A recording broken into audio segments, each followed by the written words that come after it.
I'd like to call this board workshop meeting together. It is Saturday, January 24th, and it is 8 a.m. And I'd like to also, without any objection, approve the consent agenda as presented. And I'll entertain a motion to go into executive. I make a motion that the Board of Trustees enter closed session for the following: employment matter regarding superintendent designee. Had a motion and a second. All in favor, say aye. Aye. We are now in executive.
I make a motion that the meeting be reconvened in open session and the appropriate affidavit executed. Second. Motion and a second. All in favor, say aye. Aye. All right, motion carries. We are now back in open session. All right, but, it is a little, just after 9, but I want to thank everybody for coming. And also, I can't go without saying it, please keep the Hafner family in your prayers. All of your thoughts and prayers for the whole family, the whole situation. So, thank y'all for that. And I'm going to turn it over to Ms. Wooten for the invocation and pledge. Thank you, Mr. Chairman.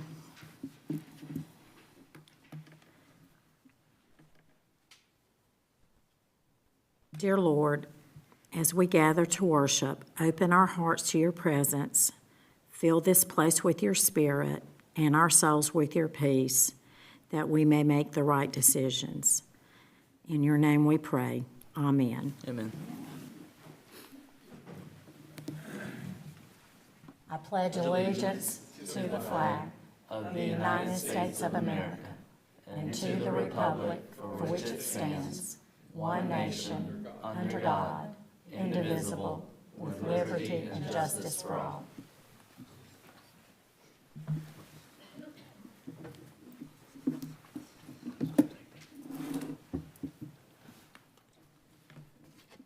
All right, we're going to go ahead and turn it over to Dr. McDonald. I think you're pretty busy today, so We do have quite a few things. Good go ahead and morning. get started with you. Very good, very good. Good morning, everybody, and we're glad to be here today to talk with you about some very big topics and developments across the year. And so we're going to have several presentations to update the board this morning about several key initiatives that are helping us grow the academic achievement in our district. Up first, we're going to start with our MTSS, our multi-tiered systems of support and intervention, and bring the board up to speed with some big changes we made here this year. As you all recall, we took a position last year and we changed that position from a technology coach into a role that could help us support our work with MTSS and intervention in the district to really help us be more pointed, more specific, and really focused along two things. One, making sure that our tiered systems of support really had answers for some of our challenges, and two, looking at it from our early intervention standpoint. So really trying to figure out how do we target issues, concerns, and challenges early. And so this morning, Dr. Crotwell, who has been occupying that role, she is our coordinator of MTSS and early literacy. She's been doing a spectacular job of first helping us assess where we were, and now moving into the what's next phase of how do we really keep things pushing and focused. And she's going to share with you the progress on her work today, as well as some of the progress we're making across the district. We did choose to start primarily with our early grades and our elementary schools because we know that's where we can get kids quickest. And so this morning she's going to share with you some updates. Dr. Crotwell? Good morning to the board, Mr. Chair, Dr. Cooper. I'm Wendy Crotwell, and I've been here for 7 months. And I have thoroughly enjoyed everybody that I've met and this whole process of improving performances of our students. And I just want to share with you a little bit of information. I know I've got limited time, but I am happy to meet with you at any time to go over this because this is a complicated piece of process that when we can do this right, we will see the improvements in all of our schools. So I'm going to just go quickly over some of these slides and then get into the data of where we are right now. So MTSS really is a multi-tiered process of providing supports for every child that needs that support. And the overall goal is to improve our students' outcomes. So if you take a look at our strategic priorities, which are excelling students academically, supporting students, preparing graduates, recruiting and retaining employees, engaging our community, and sustaining learning environments, this is all MTSS. When we can provide these levels of support to students and have an impactful Tier 1 core instruction piece, we are improving all of those areas of MTSS. So MTSS was brought into play in 2018 by Act 213 from the State Department, and it was previously known as RTI. So I know most of us are aware of the RTI, response to intervention, response to instruction, but MTSS has a bigger layer to that. It started off as an initiative for reading, then it slowly moved into math, and then we added the behavior and academics. So, but it really involves not only just the tiered process, but these 6 key components. One being leadership, so every school should have a goal and vision around how they see their levels of support within their building. Capacity and infrastructure, how are we maintaining the system year to year, and how are we improving it? So it's one thing to have these systems in place and think we're good with our intervention, but if we're not seeing the results, we need to, as a school collectively, work to improve that. So that may mean changing some things, thinking outside the box, and trying to be creative to kind of get our students moving in the right direction. Communication and collaboration, we have to have a clear guideline within the schools, within the district, of how we're communicating this process and how we're reaching out to families to help us, because we simply can't do this alone in our schools for 7 hours. We need that outside support with our families. Database problem solving. So our data is only as good as what information that we can get from it. So if we're collecting a lot of data and it's not helping us to know exactly where to target our instruction, then it might not be that best piece of data that we need. So we're making sure that the data we're collecting is helping ensure us that we can address the needs of those students based on what we're collecting. The tiered model, so we've got the Tier 1, Tier 2, and Tier 3 levels of support. A student can actually go through all 3 levels, but our goal is to be impactful and provide these interventions so that they can be more successful in Tier 1. So a lot of times we think of the tiered model as a track to get students into SPED, and that's not what we want to do. We want to try to get them where they're successful back in core instruction. And then data evaluation, so we should be constantly looking at what we're using curriculum-wise, data-wise, and determining if it's really being effective for our schools. So these are the 6 key components of MTSS. And I have these slides for you, and I have the link for the South Carolina guidance document that has each of these components detailed a little bit more than what I'm sharing this quickly this morning. This is the model of the tiered support that we have. I know most of you probably have seen something that looks similar to this, but an MTSS is not just for students that are not hitting proficiency. It's also for providing interventions for the students that need that extra engagement. So we have to kind of look into that piece as well. But you can see the 3 levels of tiered support. You can see Tier 1, that involves everybody. So everybody's getting high-quality Tier 1 instruction. Everybody's getting their appropriate minutes of support with ELA, math, science, and social studies.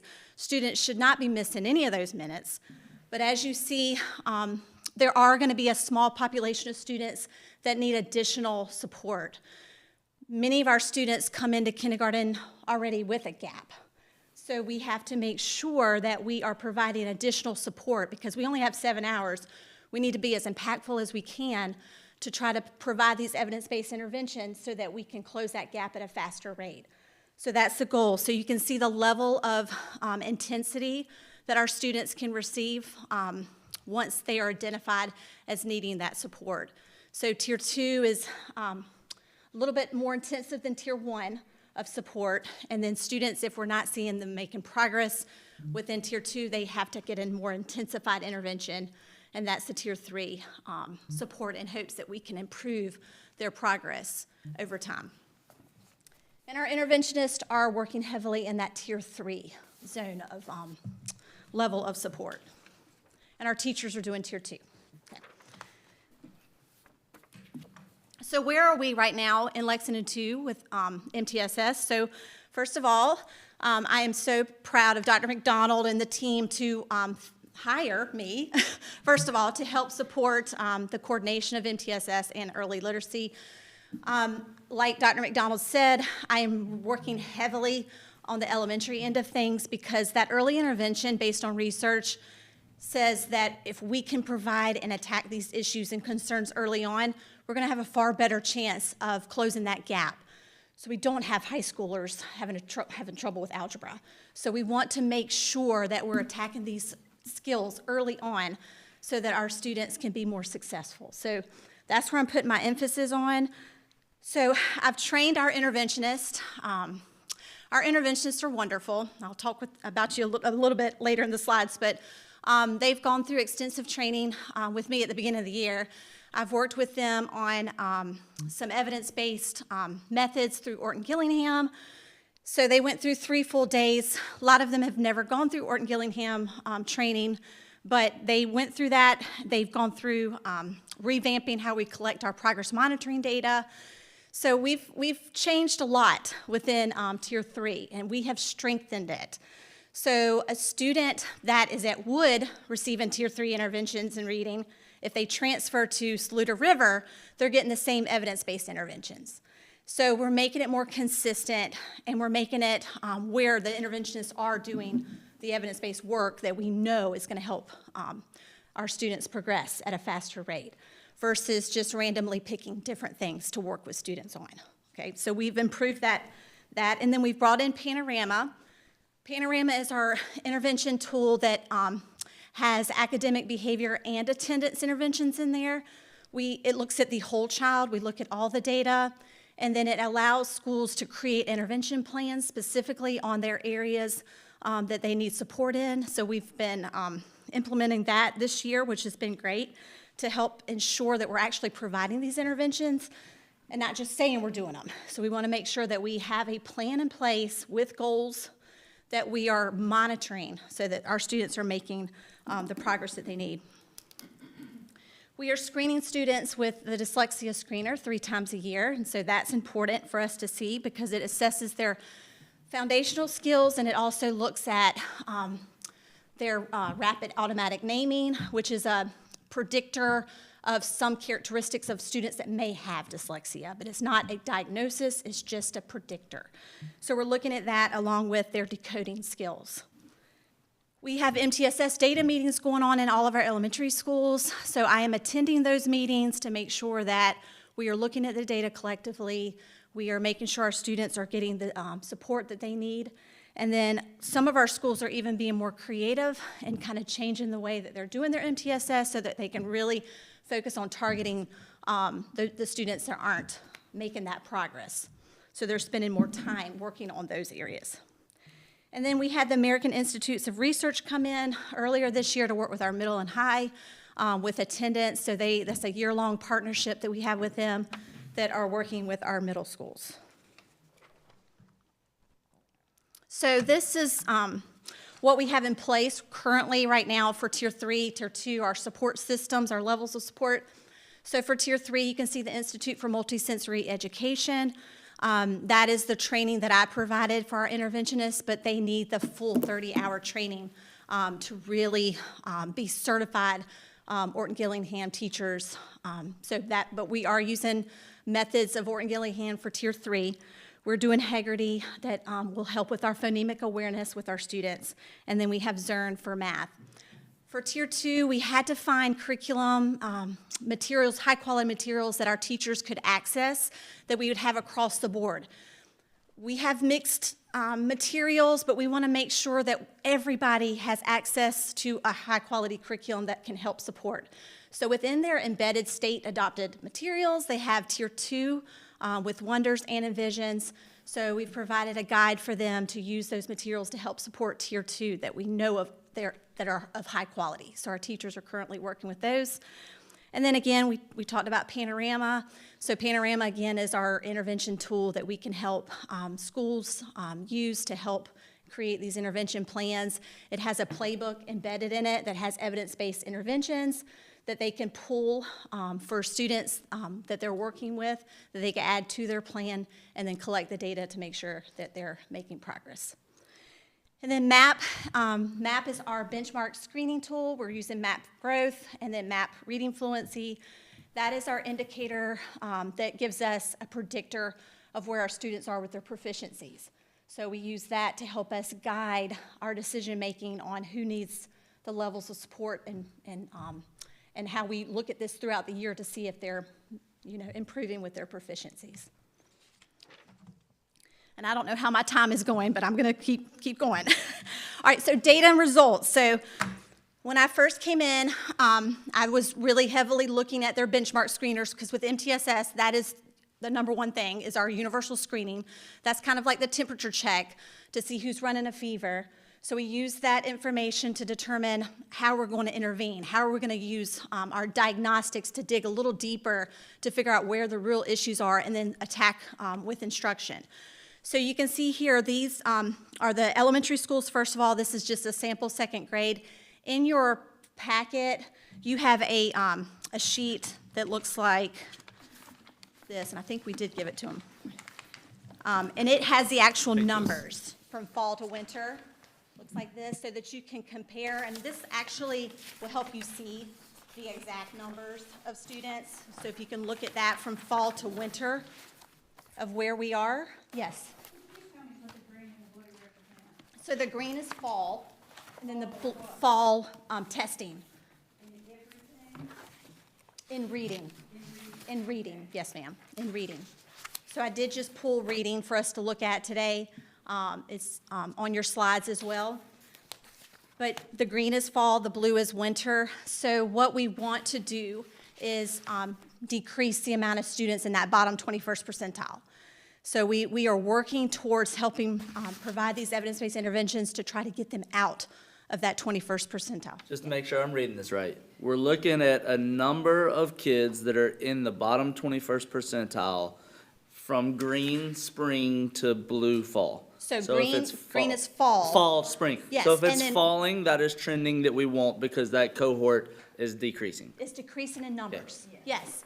So what I want you to see is the green. The green you can see for Casey, for example, had 50 students in the bottom That bottom 21st cohort. percentile. So that is where, that is alarming when you look at those numbers. So, but we are working to cut that. So that is what this intervention process is supposed to do. When we provide these evidence-based interventions, we start to slowly get them out of that percentile. And what we really want to do is start really moving into the 22nd through the 40th range, because that's still like approaching for SE Ready. We've got to get them into the 63rd percentile to get met. So that's how powerful this work is, and how delicate that we've got to really push and make everything that we do important for this work so that we can get our children out. And it is what I tell my interventionists and what I tell most people: the scores are important, but their lives are more important.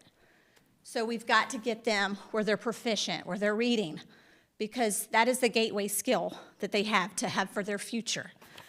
So, but you can see with just this sample how they've gone down. We have seen improvements, but we still have a ways to go. But you can see from fall to winter that we're starting to decrease those numbers.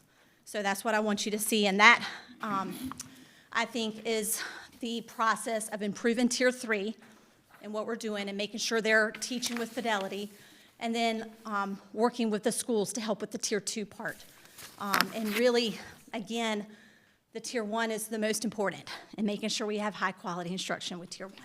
Okay? So we're going to flip through these. And I went all the way up to middle school.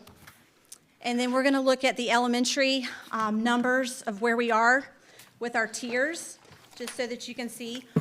And these numbers are going to be different. So I collected these numbers right before the holidays from our schools. So the goal here is for students to not be a permanent placement in these levels of tiers, but that they're working and that we're getting them out. So these numbers should be changing throughout the year. But you can see for Tier 3, we have 444 students that are currently in a Tier 3 capacity, and these are reading and math. The number of students that we have shifted to Tier 2, which is a good thing, because now they don't need the most intensive level of support. We're kind of getting them back where they are getting closer to the core instruction where they'll be more successful. We had 81 students from fall to winter shift back to Tier 2. So that's 18%.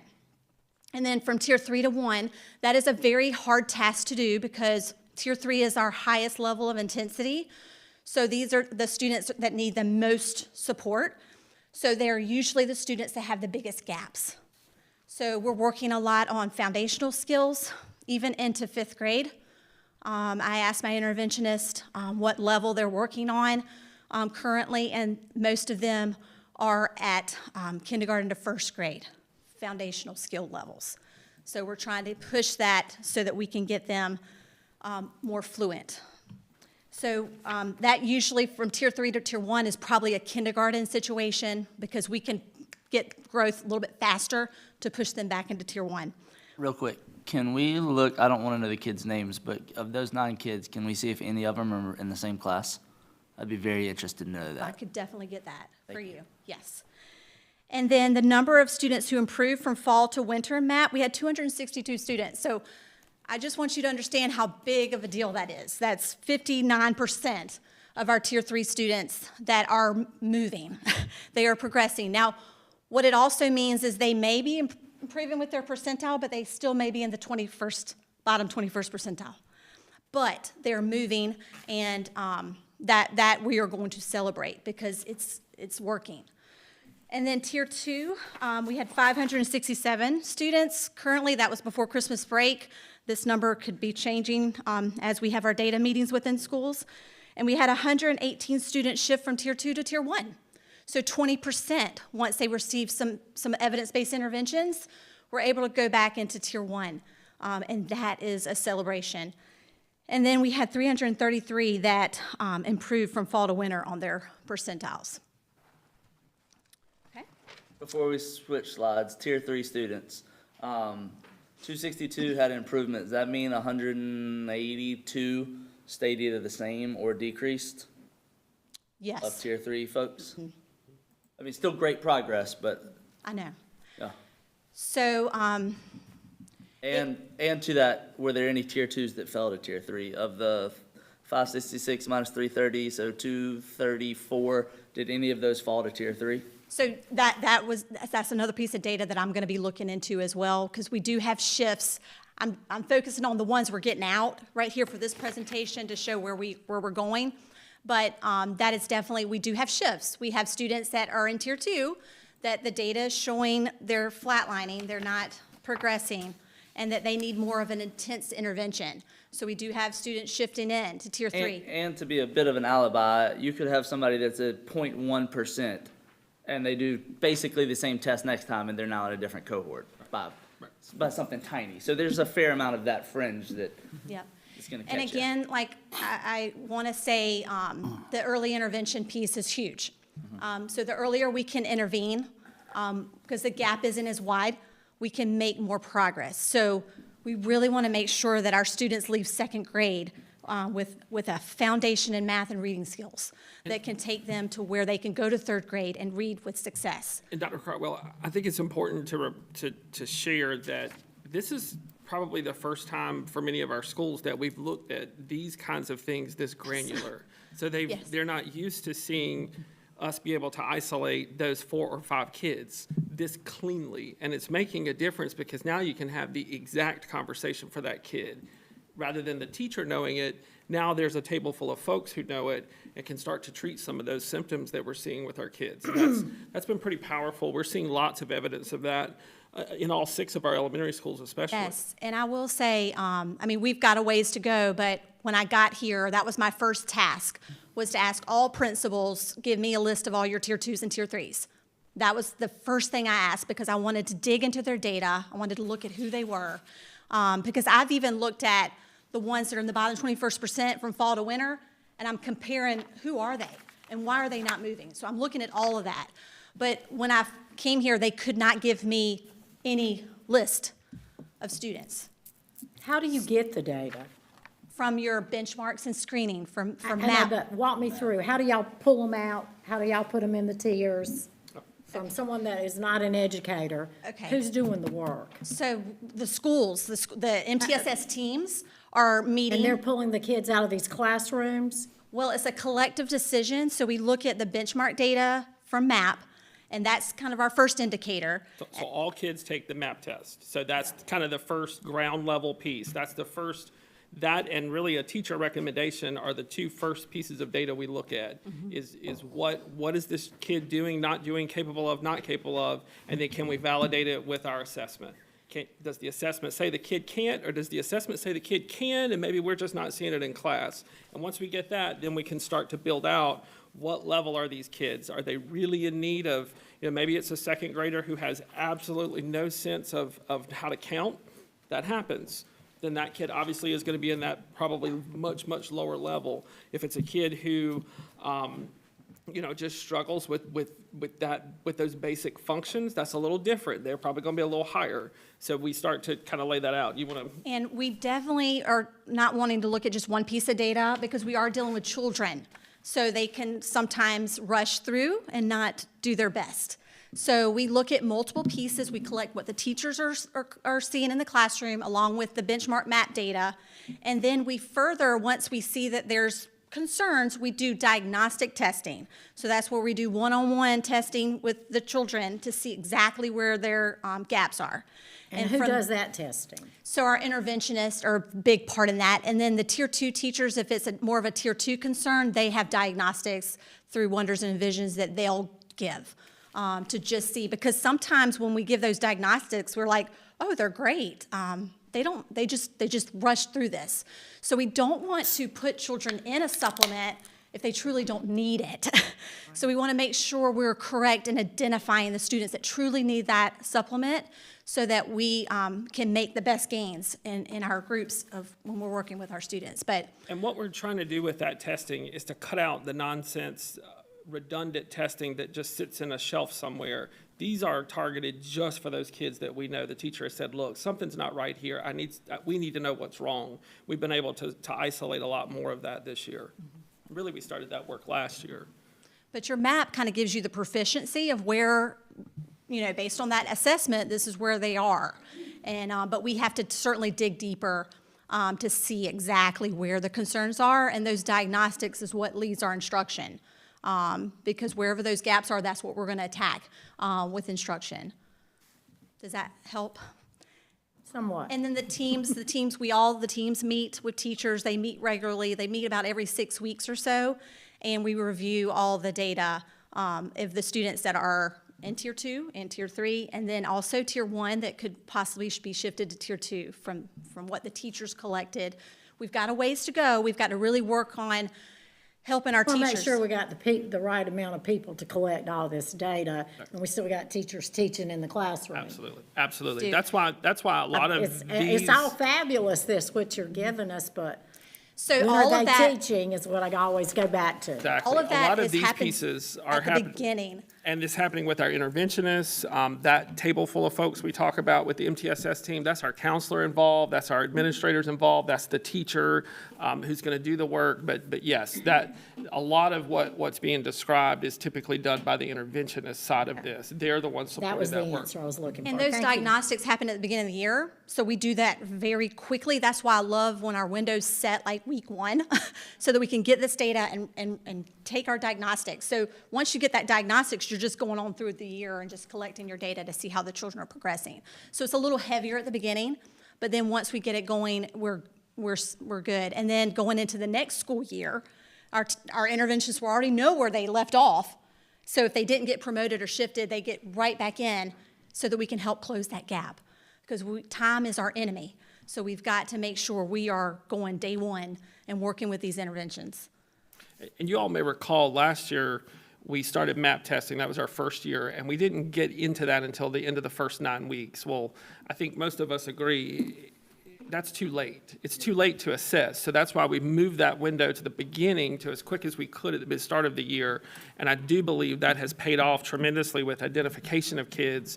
And it's also, I think we've seen that all 3 levels. We're seeing much more identification. In fact, the other day, the high schools asked, hey, can we get the MAP scores and like where kids are in 8th grade so we'll know where to start in 9th or how to build their schedules for that. So there's lots and lots of good, solid conversation around that now. And what's going to help us too is our 5th graders currently receive in Tier 2 and Tier 3. Middle school will know who they are coming in.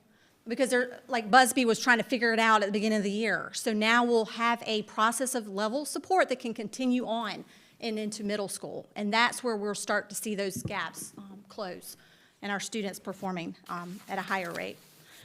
So we have 24 interventionists in the district right now. We have a few TAs that we're working with, but they all are fantastic, but they are mainly working in that Tier 3 capacity. And then successes, again, I'm not going to go through all these because I know my time is probably over. But I would say the interventionist and what they've had to do and improve in Tier 3 has been a huge success for where we are. They all have collectively said how wonderful this has been, that they've had this direction. They have been put through it, though. And they're going to continue to be put through it because this is hard work. And it takes a lot of studying, it takes a lot of knowledge to be able to really make a difference in the lives of our children. But they have gone through a lot of work, and I've asked a lot of them, and I've done fidelity checks with them because that's huge. Because when we teach our teachers something, we have to follow up, and we have to make sure that we're teaching it with fidelity, because that's when we know that it's going to work. So they've had to learn a new curriculum methods through Orton Gillingham. They've had to learn Panorama. They've had to collect data. So in your folder, you'll see a sample intervention plan that our interventionists are doing. So they're creating goals for every child that they work with in intervention. So they're creating goals for them, specific goals based on where they were in the diagnostic. And then they're collecting CBMs, curriculum-based measures, which are normed so that we can see exactly how they're performing on these skills nationally with other children. They've had to learn a lot. So that, to me, is a big success. And the fact that once I taught them, with many of them that haven't been taught these strategies, to go in to watch them actually implement them with fidelity was huge. So I know that they can only strengthen their practice with having the full training through IMSE. So. And as Dr. Crotwell said earlier, the sample that you have, this is a sample of what is some of the data that we're able to keep in that data warehouse, the Panorama that we reference. This follows the kid. So there's no starting over when they go to the next grade level now. The teacher already has access to what's been done, what's been set up. If they change schools in our district, which we know a lot of our kids do, when they move from Saluda River to Casey, we don't lose it. It's still here. We still know what we're working on, and getting that consistency across has been really key to making sure that this is successful. But now we have the tool to be able to track all of that longitudinally. So now it's not just what we did in kindergarten. Now it's what we did in kindergarten all the way through 12th grade to help this one particular kid. Yes. So real quickly, there are some needs to take this to the next level, which is what we want to do for our students to improve our MTSS process. So first one, which is huge, is we need a progress monitoring tool that speaks with Panorama, that our interventionists aren't having to do paper and pencil. Right now, they're doing paper and pencil progress monitoring, and then they're having to plug it into Panorama. They're setting their own goals. So if we have a tool that can help them with that, and also tracks the rate of improvement, will be tremendous. And a lot of these progress monitoring tools have behavior intervention progress monitoring embedded in them, along with screeners for behavior that we currently do not have. And so when I go to MTSS meetings at the elementary level, the teachers are very confused on how to collect data for behavior. And I think they need support, along with what we're doing for the academic end. So this tool will help tremendously because it also helps us to make sure that teachers aren't plugging it in wrong. Because I monitor it as well, and I've seen where there's been an error, and I've gone to the interventionist, she's like, oh, I put the wrong target goal in. So this would help alleviate that. So we definitely need a progress monitor tool that will help them be more impactful for their instruction, where they can spend more time with that versus having to type and score by hand, because that takes a little bit of time. Is this progress monitoring tool formative to just intervention, tier 2 and 3, or is it across the board? Like, is any assessment that I do in the class going in the tool and then it's doing the work for me? So I envision like this tool to be used for tier 2, tier 3, possibly SPED. So it's not like a map where we would do for every child. It would be more specific for the students that are getting a supplement, because we have to collect data regularly on them to see if the intervention's working. So it would be more targeted for that, for the students that are getting interventions. Question for you though, for tier one, for everyone, realistically, we should be doing this off of every formative assessment we're doing, right? Yes. So Yes. why wouldn't we just have a system that if I give everybody a formative assessment, it's a 3-question thing, I see that Mr. All needs, question 2 wasn't done, why aren't we using mass data and that just being put in there and this tool spitting it out for everybody, So no we matter do- the level? Right, so we do have a system for that. That's Mastery Manager. That's kind of the tool where it assesses the standards. So the teachers have access to all these different standards that are in that system. All the kids are in there. When they give an assessment, it scores it, it puts it in there, it does exactly what you just described. This tool is a little different in that not only do I need to see your work on the standards, I also need to see your work on these particular deficiencies. So that's what this would track more so than looking at the standards progress that a kid might make. Does that make sense? I know that might not sound Standard different. has levels that build the standard. Right. If something's missing, that would be the deficiency. Well, I don't see how it So- misses that. Or does it just not scope small enough? It's not granular Right, enough? yes, that's correct. So this would look at the So you need really something more finite granular details. so that you can really target So we're in. looking at like their foundational skills. So then the next question is, if we're getting that granular, that means the assessment on these tier 2 situations are much more detailed then, correct? What we would be looking at in this tool would absolutely be that, yes, because So- if I'm which working I on a- love, but the problem is more detail equals more time. And so where do we start to get to the point of trying to find out little Sally can read anything that has FR but not FE beginning, when a lot of that might be just simple for a very good teacher or So for progress interventionist? monitoring and screening, they're intended to be fast. It's intended to kind of give you a temperature check, so it's not a long, tedious process. And when we do our progress monitoring, they're a minute because we're looking at their fluency rate, and this is for reading. So we're looking to see how automatic they are in learning these skills because they need to be increasingly automatic to master it, right? So all the progress monitoring is like a minute long because we're using CBMs. The only one would be for the comprehension that's going to take a little bit more time, and then math.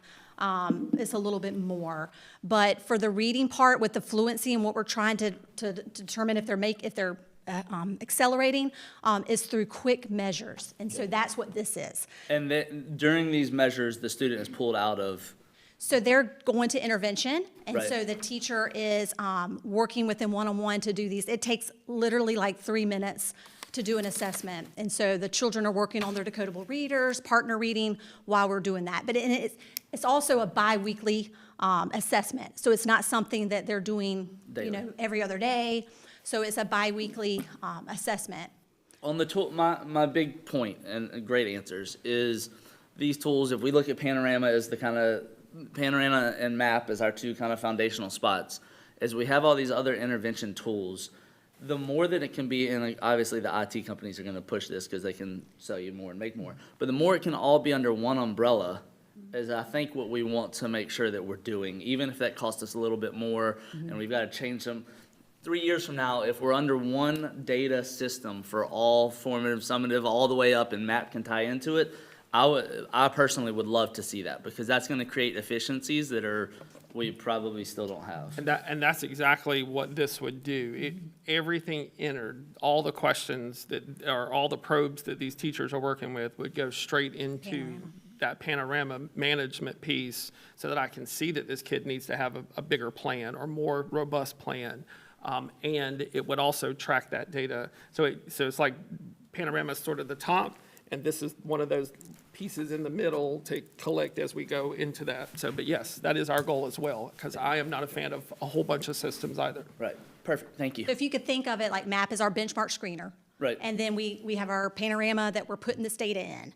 But then we have to have a progress monitoring tool to see if the interventions are working. So MAP doesn't give us those tools. So we've got to have a tool that's norm-based. So even these CBMs that we're collecting are normed, where we're seeing how they're meeting these early literacy skills on a national level, not just a South Carolina level, on a national level. So that's important for us to determine how they're accelerating. So If you can think of it like that, and that this speaks to Panorama, so we're being a lot smarter because our teachers won't have to do all this extra time-consuming things where they can focus more on their instruction.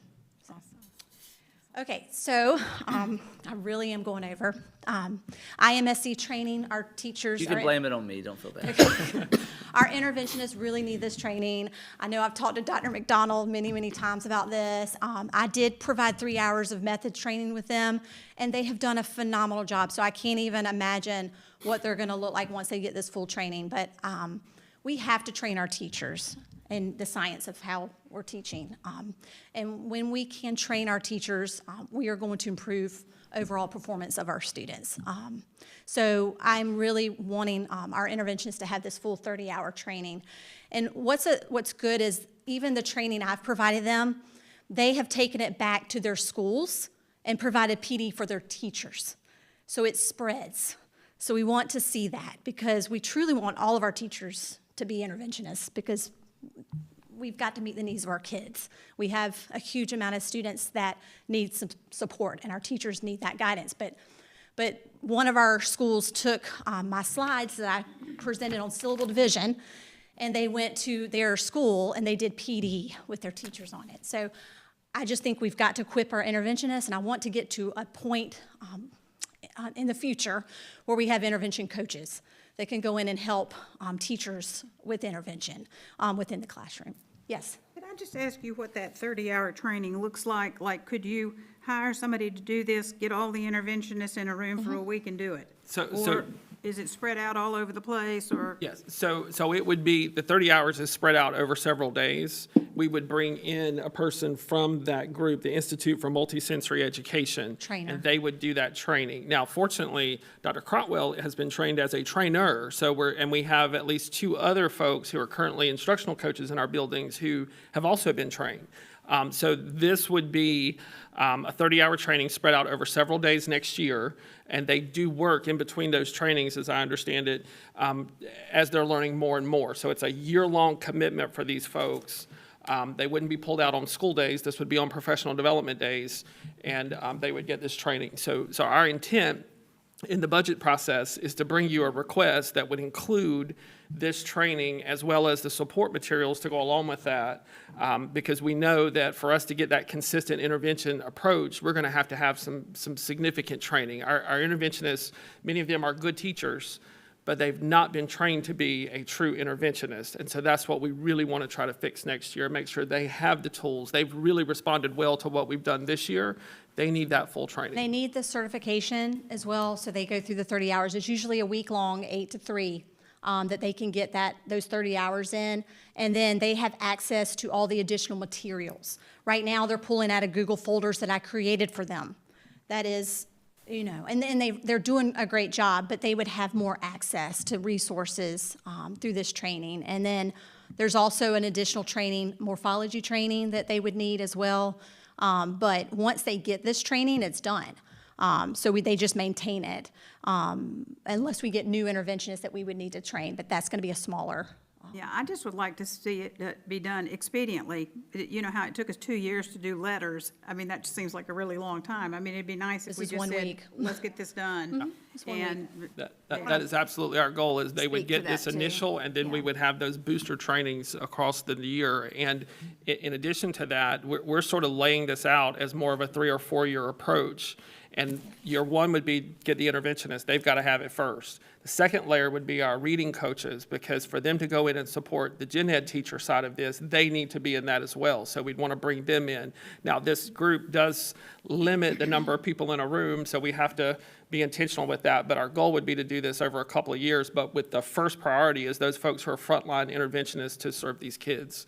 And then, of course, the materials and support resources for that, we would have all of that. I would just like to add, if this will positively, impact our kids, I would like to see it done sooner than later. So I'd like to see, let us know when it can be done, how much it costs. If it can impact our students this year, I would rather get it done sooner than later, so. Sure. Yep.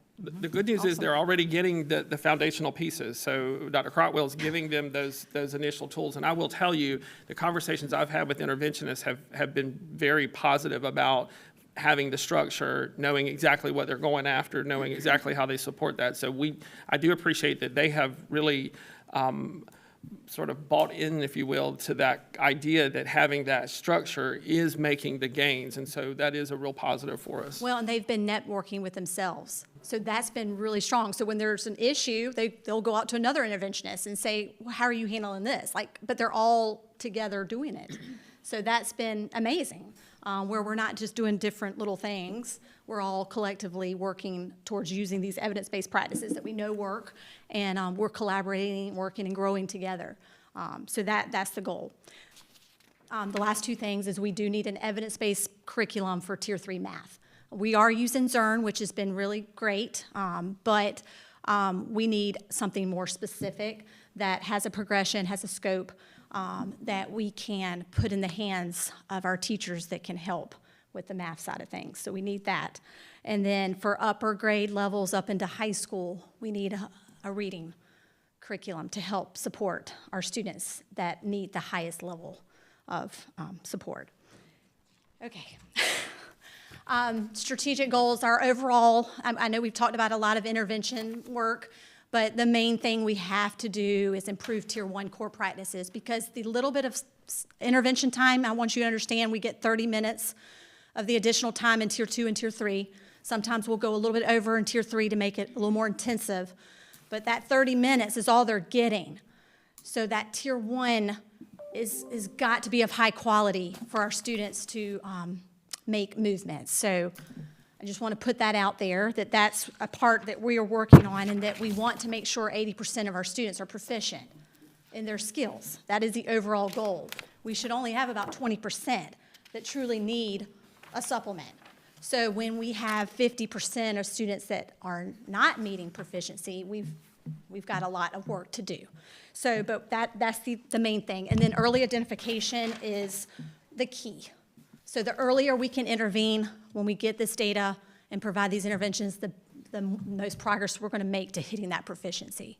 So that part's good. And then intentional data review with our schools, that we're strategically looking at this data, and we're problem solving. We're thinking outside the box, because we've got a lot of issues in some of our schools that we're going to have to think creatively to be able to make all of this work.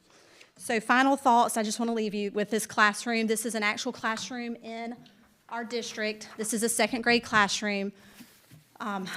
You can see the students there. They have their data. This is the beginning of the year data for this classroom.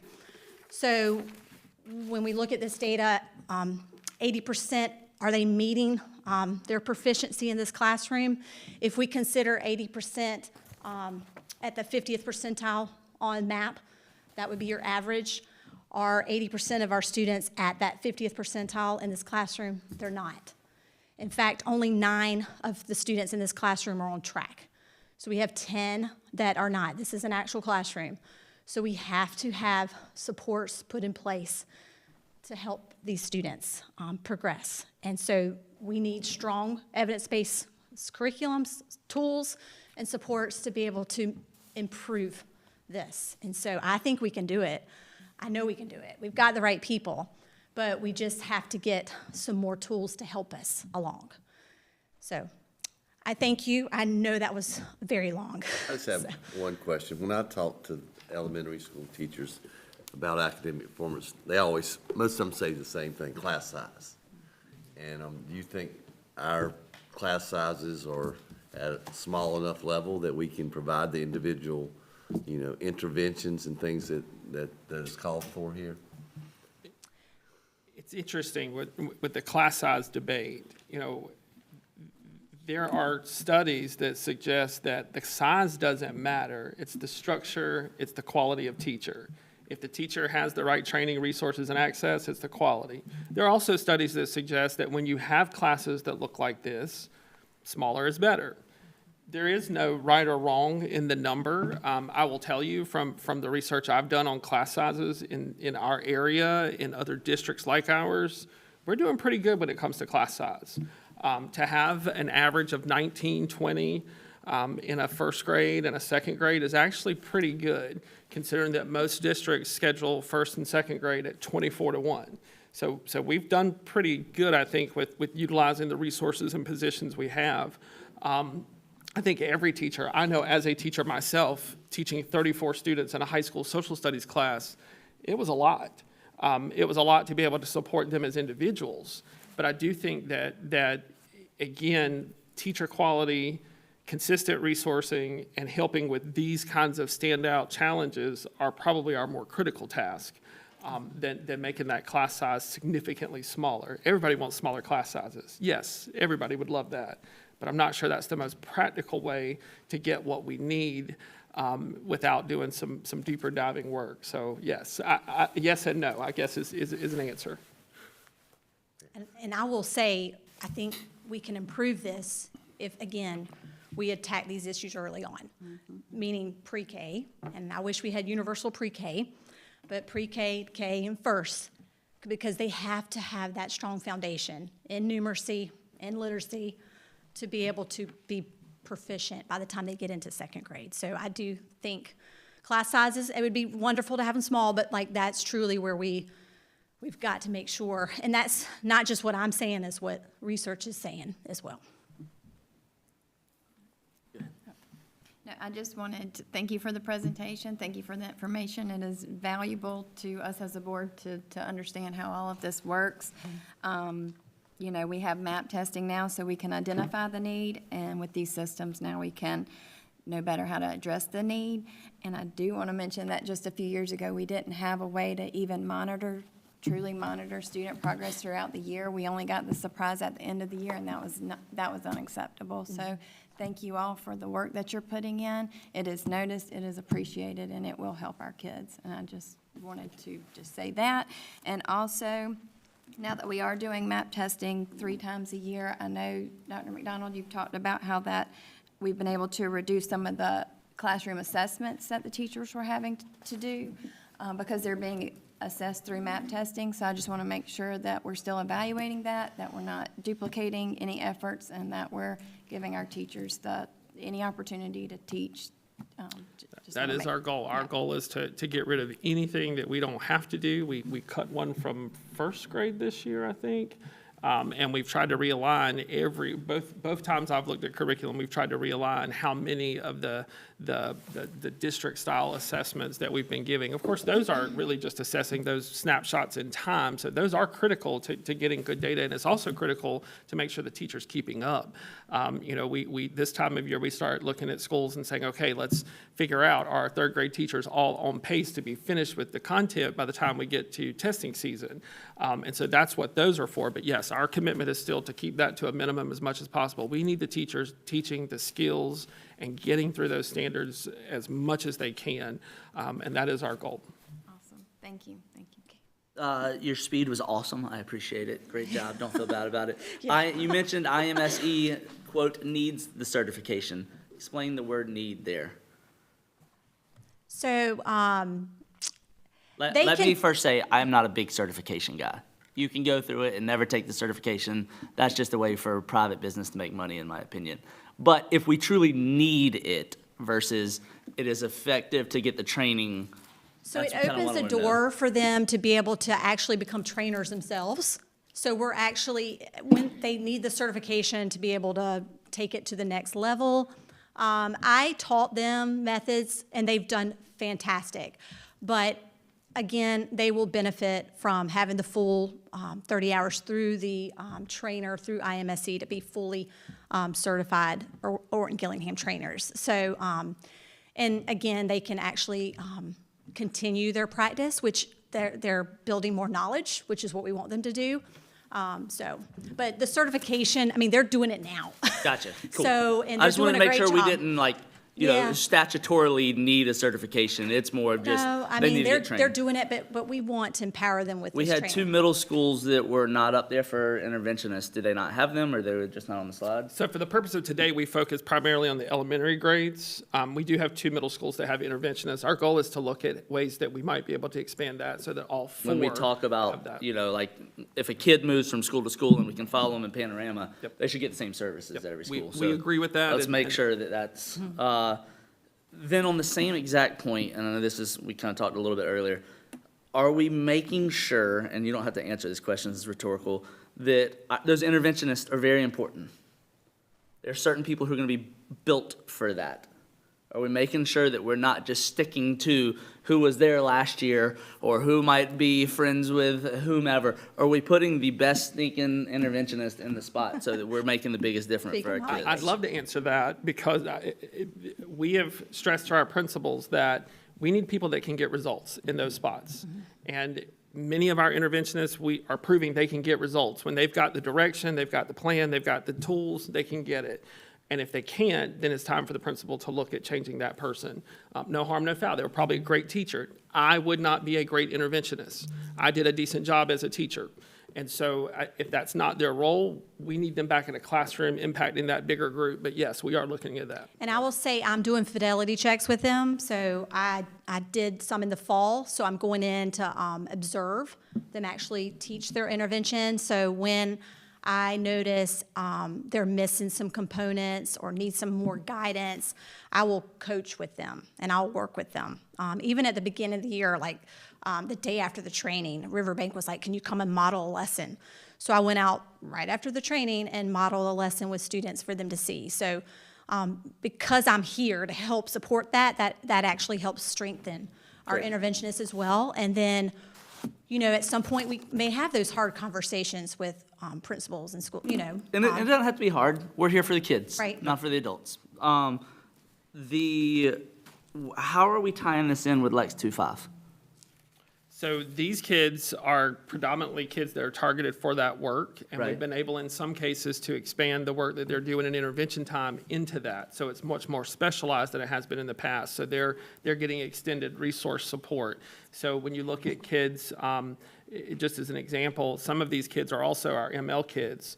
In our elementary schools, we've started implementing, and Denise will speak to this later on, a Lex 2.5 ML program so that they can be supported again. But yes, these kids are invited, they're a part of that work, and they'll continue to be sort of one of that target groups. Here's my concern. I'm glad you said ML. Let's say that I'm a tier 2 kid, bottom of tier 2, almost about to fall down to tier 3. I'm sitting in my class, and I'm getting good tier 1. And then I get pulled out for tier 2 intervention by the interventionist. And then I do ML work and I'm pulled out and I'm getting somebody else teaching me something kind of different. And then in the afternoon I go to Lex.2.5 and I have a completely different teacher who's not an interventionist teaching me. We're throwing a lot of services at this kid, but where are we tying that together to make sure that we're just not throwing a lot of stuff at a kid, but we're actually, because it doesn't matter how great our systems are, if it is not that one kind of fidelity of a human working with them, I don't know that we could throw 17 more things at them. We're just going to throw stuff, and we're not going to make a difference. So suggestion or thought in the interventionist world, can we, in the contract concept, have them have their day shifted and then be the Lex.2.5 folk? Is that something we can do? I mean, I'm sure contractually we can do it. South Carolina's a great state, but. Can we? Probably. Have we? No. Some of these interventionists are working in Lex 2.5. Not all of them. That's certainly, something to consider, but I think it's more important. A lot of the aims with 2.5 has been an extension of what they're doing in their core time. So not only am I behind, but also got to learn what's new in the core. And so keeping the core, but also some of these kids, we're going to do the more intensive. It depends on who the kid is and what they're going to benefit the most from is sort of the angle that we go with. And it is hard because we have students that are in speech that need services. We have ML students. We even have some SPED. So if they're being served in reading, have only reading goals, and they need math, they're getting math intervention. So that is one of the hardest parts of this, is to making it all work where we're not overwhelming the student. Tier 2 is provided by the classroom teacher. So if an ML teacher, they're going to get their classroom teacher. So they're going to get that additional support there. And then Tier 3, they would have the interventionist. But we are trying to work collaboratively with ML services because sometimes the intervention block, they're pulling out all the services. So it makes it very tricky when a student needs the supplement, but they're needing the ML services, they're needing the speech services. So that's kind of the thing we're working out, and we're working collaboratively. And a lot of times it could be that they are getting 3 days of intervention support, and then they're getting their ML support. But we work it out the best we can to benefit the student. Last question, kind of to the op side, so Matt, you get to come back into it. Do we have the space in all these elementary schools to have true interventionist space? And it not be broom Yeah, closets or? I mean, yes and no. I mean, that's something we gotta get, creative with and kind of moving forward as we kind of get into the new congregate discussion and plans for that and making sure that that is, a priority. I know some of our larger schools, I know, Wood, Riverbank, Casey, I mean, they have spaces that are available that they utilize for this. The other schools, the smaller schools, your Saluda River, even Springdale, they got to be a little bit more creative just because of just the design of the building and space. So it's just something I know Dr. Crotwell has been with the schools and kind of looking at that. But yes, it doesn't need to be where you feel like you're going into a closet or like it's a punishment. I mean, it needs to feel like it's a space where they can work and feel like that's the intent of that space. So something we'll continue to look at. And They all have their classrooms. All the elementary interventionists have a classroom. The only exception would be Saluda River. They're kind of working their space with the reading coach, and it's in the library.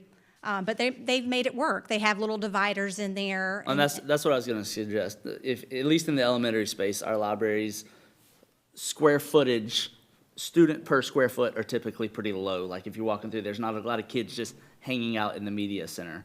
So on a capital improvement side, if we could look at, supplementing that space with intervention type of space, that could be something that, because when we're looking at our capacity studies, they're not going to take that, hey, you don't get to use this classroom for classroom kids. Those are considered in it. So we can't count that space 2 times. That's right. That's all I had. Great work. Appreciate you, Dr. Crotwell. Okay, thank you. Just for my own interest's sake, could I just ask, I had a child who had special needs and got special education. And at the beginning of a school year, say like 3rd grade, they would send home to me, Ms. Burkett, these are the 92 words he needs to master this year, okay? And would you help us work with him to help him read those words? Now, you don't have to tell me that there are lots of parents who aren't going to help and aren't prepared to help and blah, blah, blah, but there are many who are. So I'm just wondering if we're still doing that sort of thing right from the beginning. Not saying there's a deficit with 6 weeks left, they don't know this, but right in the beginning, saying this is what we have to accomplish. So for all of our students in grades K1 and 2, and we will look at expanding that to 3, 4, and 5, but in K1, 2, the students receive every 9 weeks, the parent gets a chart that has blocks on it, and these are the things that your child should know at the end of this 9 weeks. So they get it at the beginning, so you've got all 9 weeks to work on it, and that charts their progress. We actually send the first one home with the last report card of the year. So if I'm in kindergarten, I'm going to get the one for 1st grade in my last report card so that they can start practicing those skills. That was something we put in place beginning at the end of the year last year, and we've been doing that every 9 weeks this year. So is it real user-friendly, as in these are the words? We can get you a copy of those. Okay. It is in as simple terms as possible. Our goal was something that parents wouldn't have to guess what it meant, that it would tie directly to the standards-based report card that we have, and it would be something that would look like a checklist where you could put it on the refrigerator and mark off when kids achieve it each 9 weeks. And so there's a different one every 9 weeks that schools have access to, but we can send that to you guys so you can see what those look No, I like. trust you entirely on that, but do you also say to the parents, if you're willing to, would you just let us know at the end of this 9 weeks, how do you think little Johnny's doing?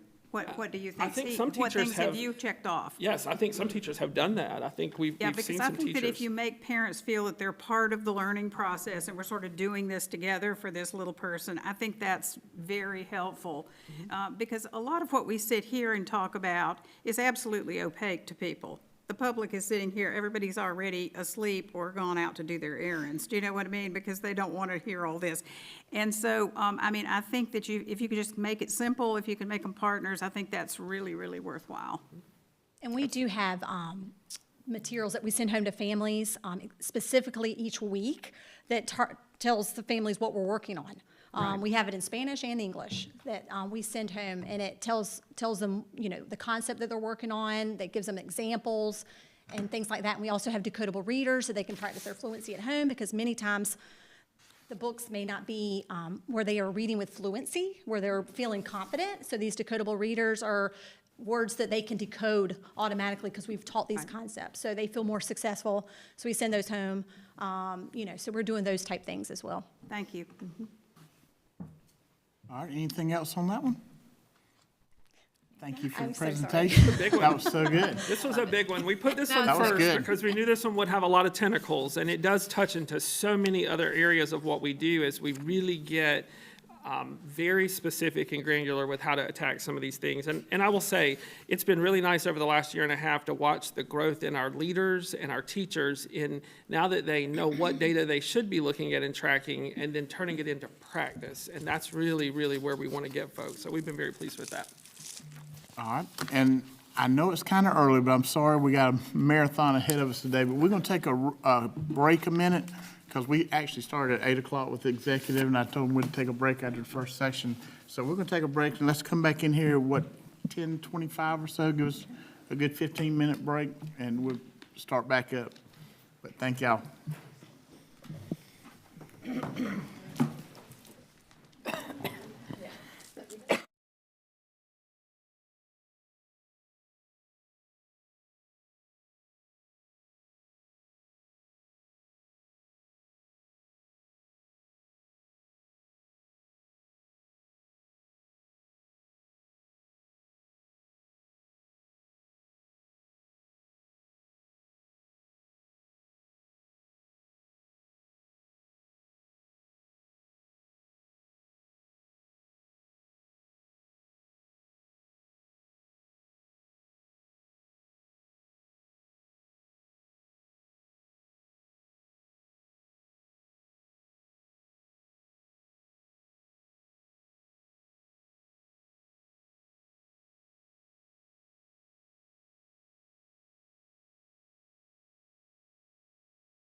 then we're gonna keep it in your court over there, McDonald. I noticed one thing today. Matt didn't get the memo that me and you got about wearing checkered. I know. I got one that looks just like that. I know, just not, we'll let you know next time. Got one. Just We'll let you Matt's know got next his time. vest though, in case his core is cold, but his arms aren't. He's ready to go. I had my vest for you, so. Colas had them on sale a couple months ago. So See, stop we by. must have all purchased. All right, we're gonna turn it back over to you, let you Thank- keep on thank- rolling. Thank you very much, sir. So we're very excited today to share with you the first piece of a really a year-long set of work that we're going to be doing around artificial intelligence. I know that has hit the news in lots of different ways, and our goal as a district was to be proactive in this and to try to make sure we understand the implications for teaching and learning, and more importantly, that we provide some education to our kids about how to appropriately use this. So what you're going to get today is the work of Dr. Dedman and Dr. Wolf, who have been leading our AI initiative and helping us as a district understand what AI is. A couple of years ago, most districts in the state put together their platform of what they would be looking at. Well, AI has taken on a whole nother life form and expanded dramatically. So we're real pleased to share with you some of the initial recommendations, pieces of information, and really just to get some dialogue from you all as we start to look at how do we take this, blend it into what we're doing in the classroom, what we're doing in terms of how we support kids, but then the next level is how do we start training our kids how to use this in order to go out and get a job, because most professions now require some knowledge or beginning to require some knowledge of AI. So I'm going to turn it over to these folks who are going to present to you this morning. So, good morning, Mr. Chair, Board, and Dr. Cooper. I'm Dr. Bridget Wolf. Dr. Janet Debbin's name is not on the slide, but I would be remiss if I didn't say anything like Dr. McDonald did. She was very integral in all of this, so very, very much involved. And I'm going to talk about the use of AI in LexingtonTwo and what we have done so far and what our plan is going forward. And sorry, I'm a walker, so that's why I got the nervous energy going, so I can't be tethered to the podium. So our roadmap for today, I'll be pretty quick. So there's 4 topics we're going to look at. We're going to talk about currently AI in LexingtonTwo. We're going to talk about the task force that we developed this year. We're going to talk about our implementation plan and our future vision for AI in the district, and then all the resources that we have developed so far. So navigating the future of AI in LexingtonTwo, as we know, technology evolves rapidly, and artificial intelligence represents one of the most significant advances in technology for education, probably since the internet came out. And we recognize the importance of staying on top of, if not ahead of, these changes in our district. So our AI committee was established to cut through the noise and the complexity surrounding AI so that we can provide clear, actionable guidance for all stakeholders. So that's here at district office, that's our teachers, that's our students.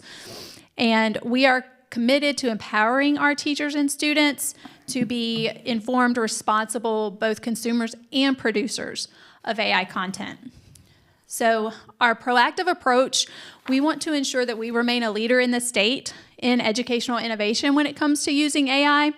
And we also want to ensure that we are safeguarding the integrity of what's happening in our classrooms, both the teaching and the learning side.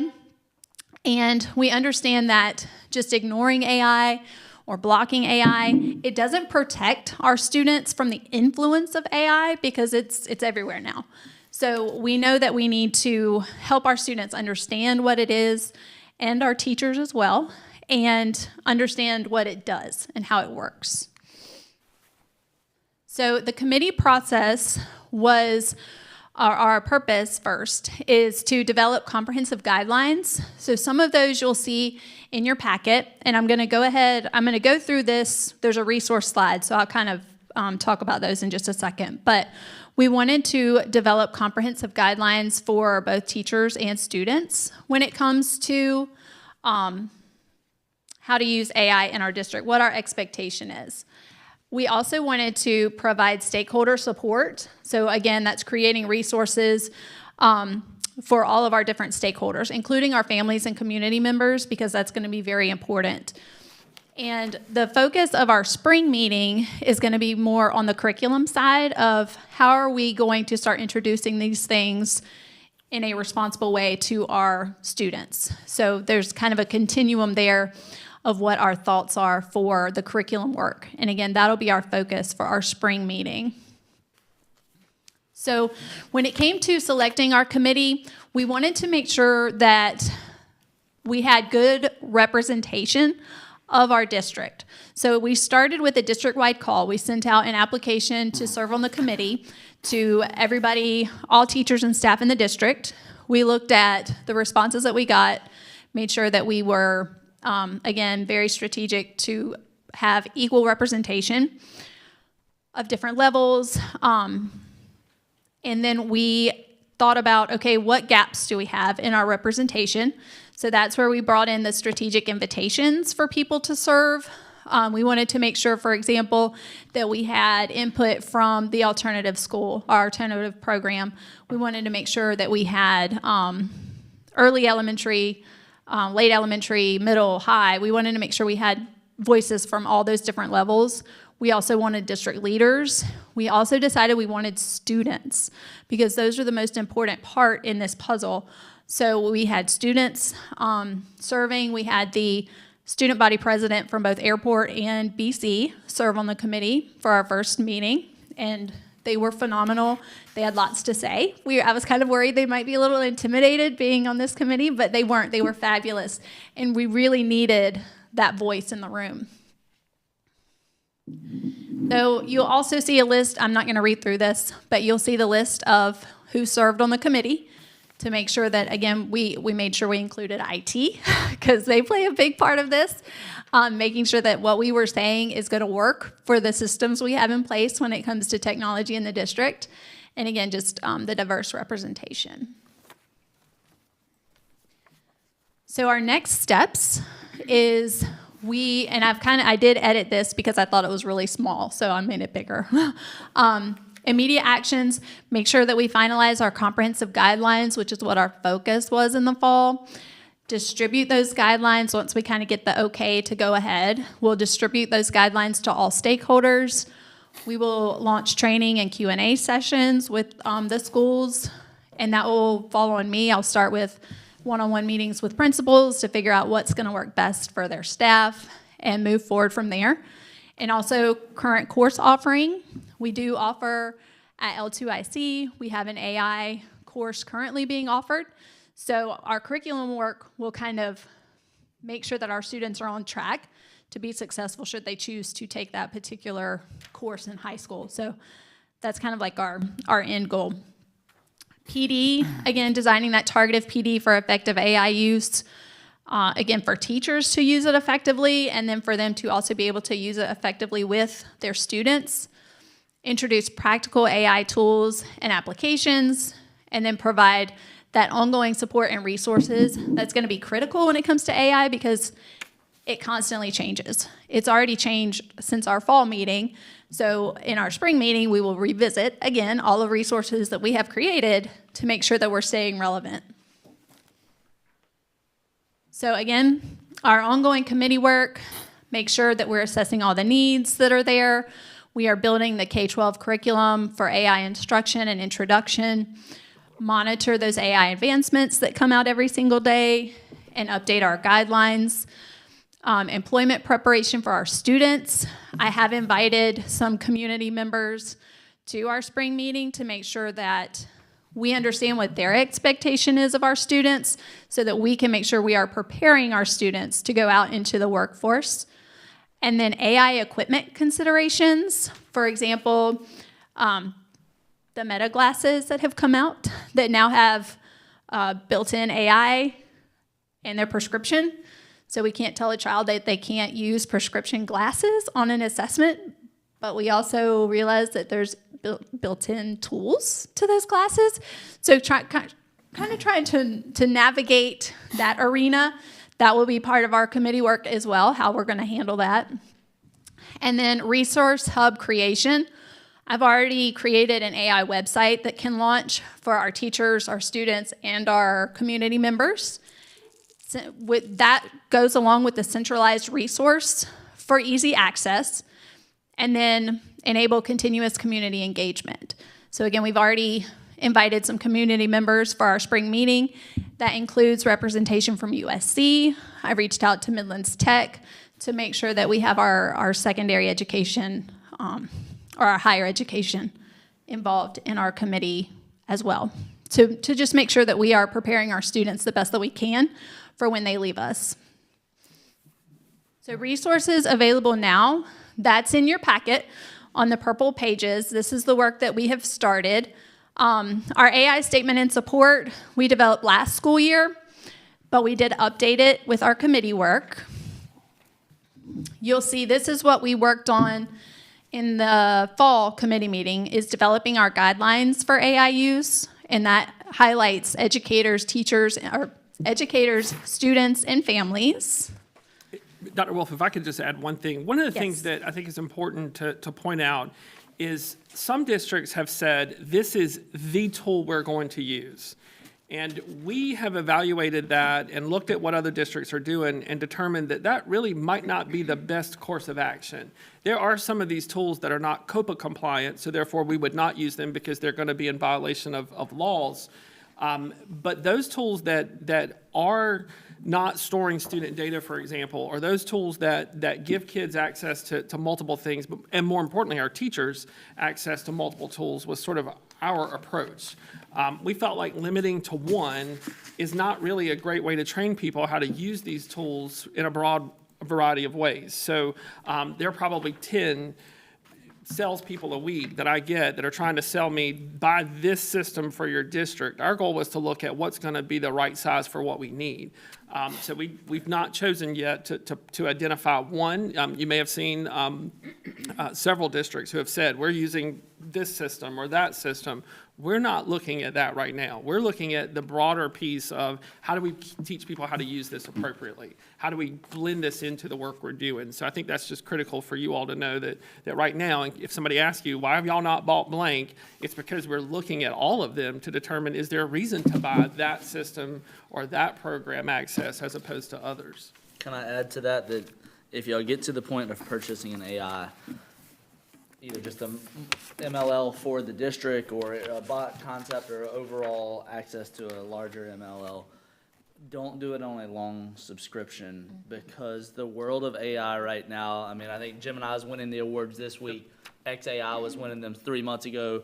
ChatGPT was, nobody could touch them a year ago, and now they're 7, 8, 9 down in the thing. So there's just too much learning going on right now it doesn't make sense making a long distance or a long time period purchase. Absolutely, and we would agree with that as well.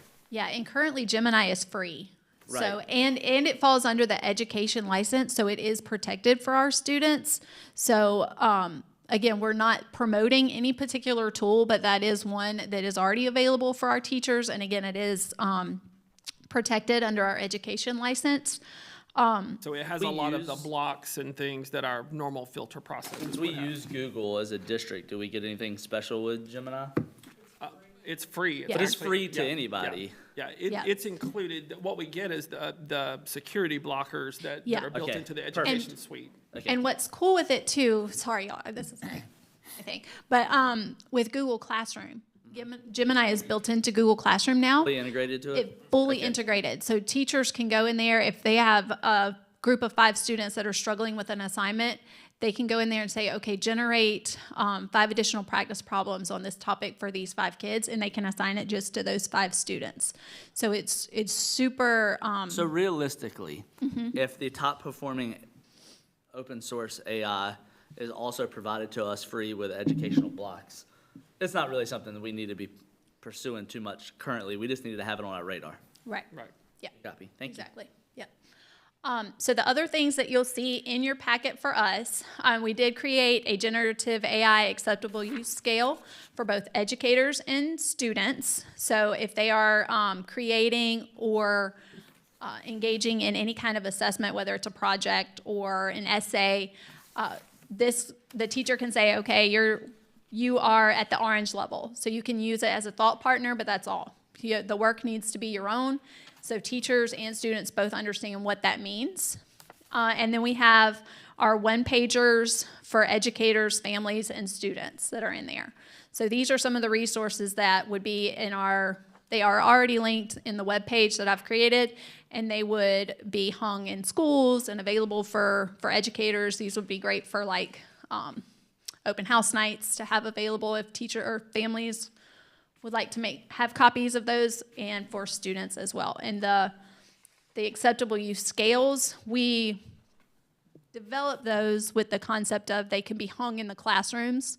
They can be printed poster size. We did create them so that they can be printed any kind of size, so that they're in the classroom. So That was one of the things that the students on our committee said, that it's about being very clear with the teacher's expectation of when and how AI can be used, because they kind of felt blindsided by using tools that they share amongst themselves and that they would think are something they can use in the classroom, but the teacher isn't being explicit about when and how they can and can't, and then feel blindsided about them being penalized or other students using it and not being penalized, and then they didn't get to use it. So they wanted that clarity, and we hoped that this scale would help teachers and students. I know at the college level, we were required in our syllabi to put a new AI, and, you know, USC was nice, they give you 70 different options you can go pick and choose from. Presumably, we're doing the same thing, at least at the high school level? well, what we have also talked about in our committee is having a uniform statement that would go about AI use in the classrooms, that would go out in every teacher's syllabus at the beginning of the course, where the district and the committee creates that statement, and it's sent out like a syllabus at a My only request collegiate there level. that it be very vague. Yes. That way each class can then put in their syllabus. I hate to be ignorant, but do we do syllabus? Okay, so they could put that in there, and, you know, I'm sure you can get it from any college, but the list of options they give, you know, a PE class uses AI completely different than English 3 AP. So being able to give them those options that they can just plug it right into their syllabus was awesome, if we're not doing that. Right, and I think the idea with the vagueness is to then refer to the chart so that the teacher Perfect. can make it fit in, but that they must adhere to the teacher's expectations. So that was all we had. I have just one more question. Do we have a plan, and I don't know what curriculum we would put it in, but the world of just AGI world, prompting is everything. Until we get to building models and bots, that's a different level. But for like the average human, learning how to prompt is the key to AI. Do we have any idea of putting that into curriculums? Yes, that would be part of our curriculum work in the spring. Okay. And that would probably start, what we're foreseeing is at the middle school level is prompting, because we feel at the elementary level, just an introduction, understanding what it is. Right, it's just But the Google to use them. of it, would fall more at the middle level and above. So we would probably start with the prompting instruction there. And I have lots of prompting resources in the website as well, in the student section, in teacher section too, because teachers need to know how to prompt as And well. that was gonna be the second part to that, is teaching teachers how to prompt. Because Yes, and it's that'll already gonna part- speed you up, but if you know the right prompts, then you're Yes. exponentially quicker and more effective. Yes, and that would be part of my PD work with teachers. Awesome. Would be the prompt, crafting a prompt, because there's lots of different models you can follow. But the detailed prompts are like the key piece of appropriate. Interjecting questions use. and, this is awesome. Y'all are doing great work. Yeah, I think y'all are thank you. above the curve. Yes, ma'am. Yeah, thank you very much for everything that y'all have done. I'm working with 2 different AI educational groups, and this applies very specifically to boards. Boards are addressing AI through policy, and it's highly recommended that the district have an AI policy, which has been passed by the board, which covers uses and guidelines and limitations. And, for instance, how do we prevent plagiarism or the recognition of plagiarism in a paper, things like that. And so I would love y'all's input about this, whether we want to try to craft that or whether y'all want to try to craft that and bring it to us and see if we want to change it and discuss it. But it needs to be policy-driven. And I do note that on this outstanding committee, there are no board members, so there is no representation from the board. And so what do y'all think about whether you would like for them to bring something to us or us to write something ourselves? I'll opine. I think let's get a board member on there, so there's some, and then that can help push a policy back to us. I do think a policy from the board level should be extremely baseline at this point, just because of the landscape constant change, but we do need a policy, without a doubt. And we just set the date for our spring meeting.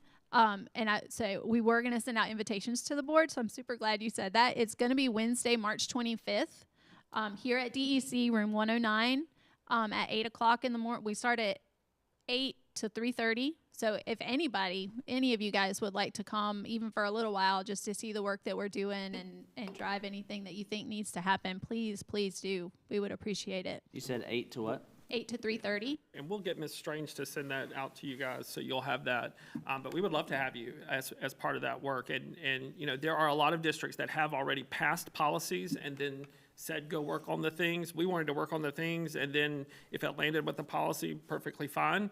That is something that we'd be more than happy to help you wordsmith and help make sure that it is something that's a little more broad. Some districts have been very, very specific. And my fear with true high-level specificity is that we're going to lock ourselves into a product, and it might stifle our ability to actually use AI to help us grow. So, but we can certainly help y'all with that as well. Yeah, Ms. Burkett, we will reach out to White and Story, do the policies on this, and so we will reach out to her for a policy for the AI. I don't think. Okay. My suggestion would be that we wait until let's let our experts do it. Yeah. They're just gonna peddle the same SCBA stuff over and over. And then once it's finished, then let's just run it by our in-house legal and be done with it. Because we're thinking they already got policies out there for this, and so that we can look at. Yeah, Yeah, well, we can look at what they give us, we can look Right. at what they give us. We can Correct. craft our own policy that we think is best for our students.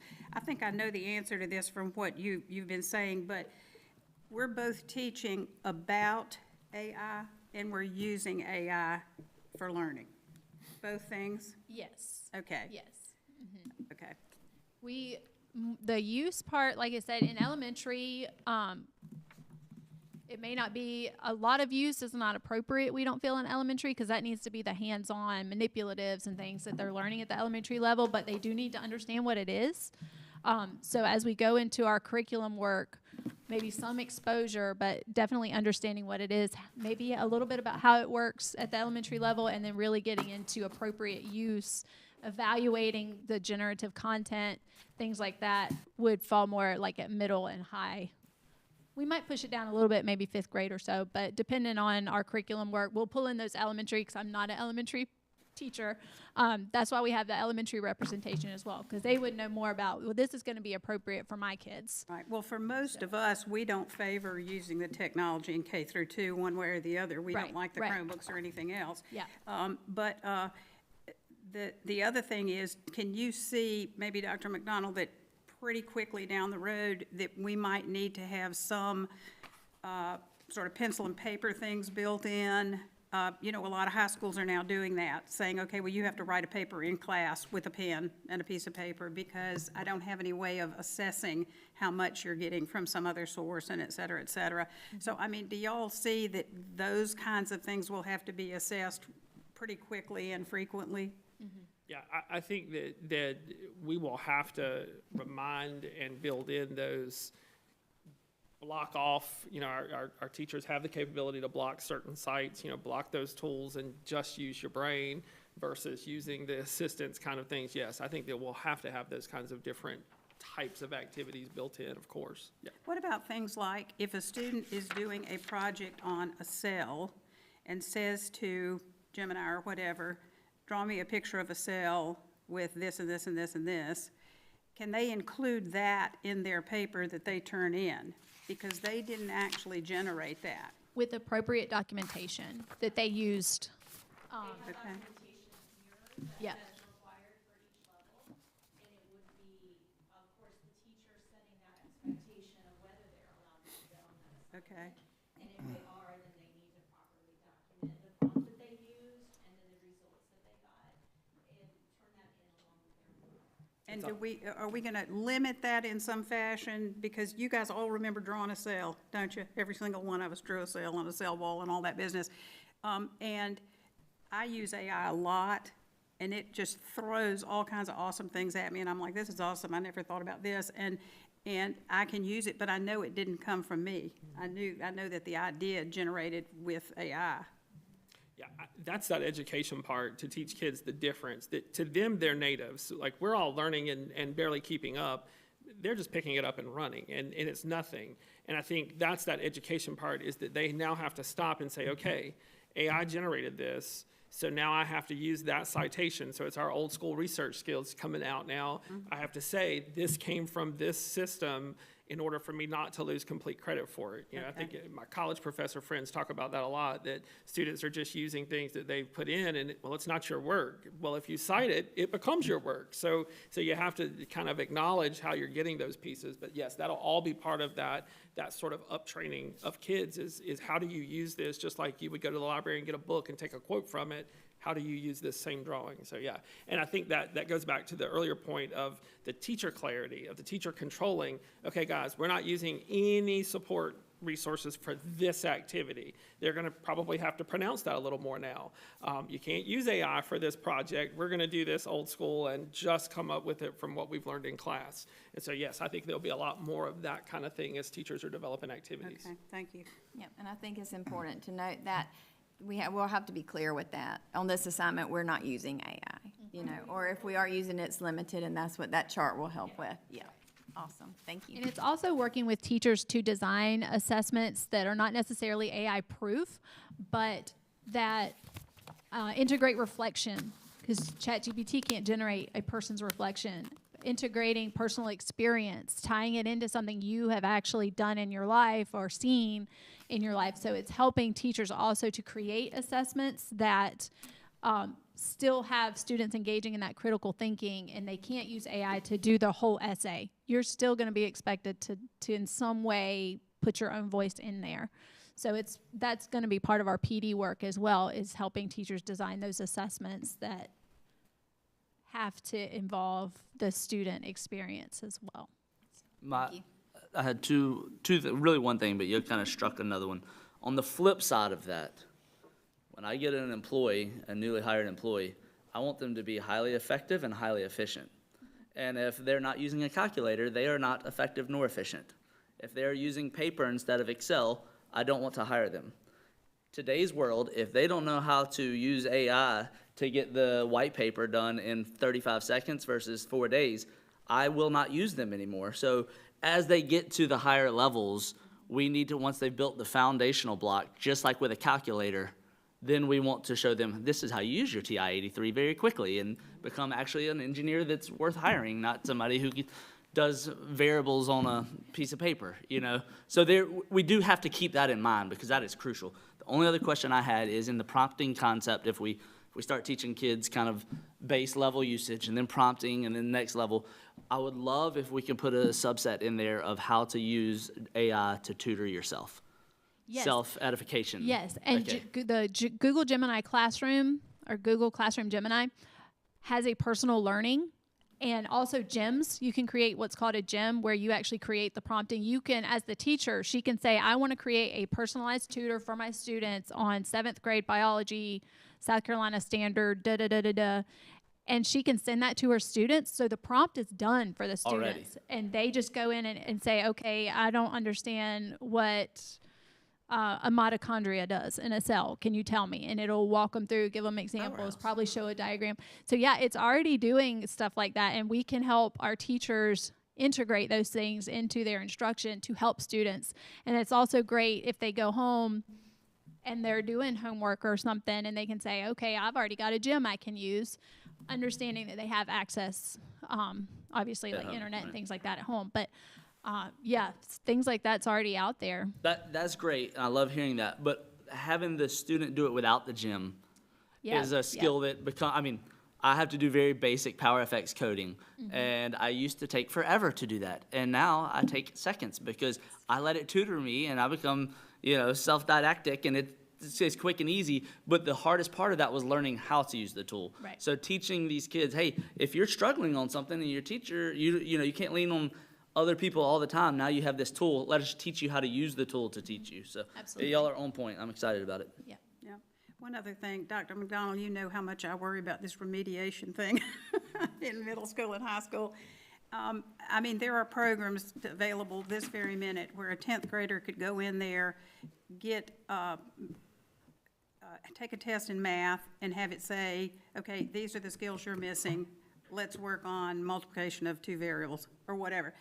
And from my understanding, people that are using these kinds of things can pick up grade levels in math and English very fast because the program itself is building it sequentially. It's not letting you have any gaps anyplace. So, I mean, are we prepared to do that, to try to remediate our students?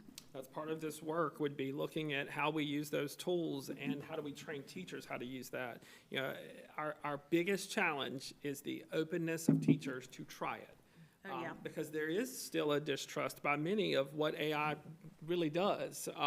And so building that piece is part of what these two folks have been charged with, is let's Okay. get the training in the hands of the teachers so they know how to use these tools to do exactly what you just described. Yeah, you know, even something really old school like Khan Academy, you can go right on there and do that. There's nothing to it. Here's a line that y'all can use. I tell people, electricity has come to our town and we're afraid to cut it on. Well, just as an example, last year we launched the Varsity Tutors program for our students. Some of it has now switched to AI, and it is a tutoring program that kids use offline to be able to learn additional content or support. So that's a freebie we already have access to. But I think earlier this year, Janet, they introduced a whole AI line. And the other part of that too is teaching the kids for college and career ready what AI is not capable of doing and what it's capable of doing with hallucinations, and making sure that they understand that they have to be the human element with it and go back and check so they aren't turning in work for their boss that has a lot of errors in it or a lot of misunderstandings, and that they're not turning in work in college, that they're used to a framework within which they can use it at night so they don't get academic violations, and that they're turning in work that is accurate. So that's our education side of what we're trying to teach them with using it. That's great. Awesome. Awesome.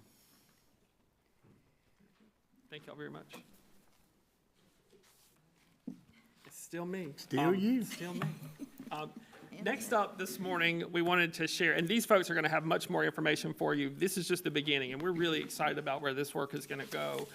It just gives us a whole nother set of opportunities, and we're not waiting on everybody else to get it done first. We're trying to be on the front side of this to really move forward. Next up, we have Dr. Burgraff. I've asked to come and share with the board some mid-year progress. You all asked for some update on where are we, where are we getting, what kinds of things do we have cooking. So we got a lot of data to share with you today, but we wanted to kind of focus in on some progress we're seeing in our MAP scores, because now we've given 2 assessments of that. You know, if you remember, we give 3 of those a year, so we can start to see growth across our schools. We can start to do some initial projections. Remember, everything we're going to talk about today, a good bit of it is a projection. It's simply saying where we might be at this point in time. And so we've got some different pieces here for you, and you have a packet in there with a bunch of spreadsheets. Dr. Burgraff is going to sort of talk us through those this morning.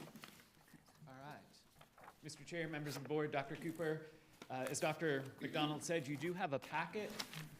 It will take time to digest. So it should be the last thing in your folder. Does everybody have this? It's this the white last packet. item. I think it's in the very bag.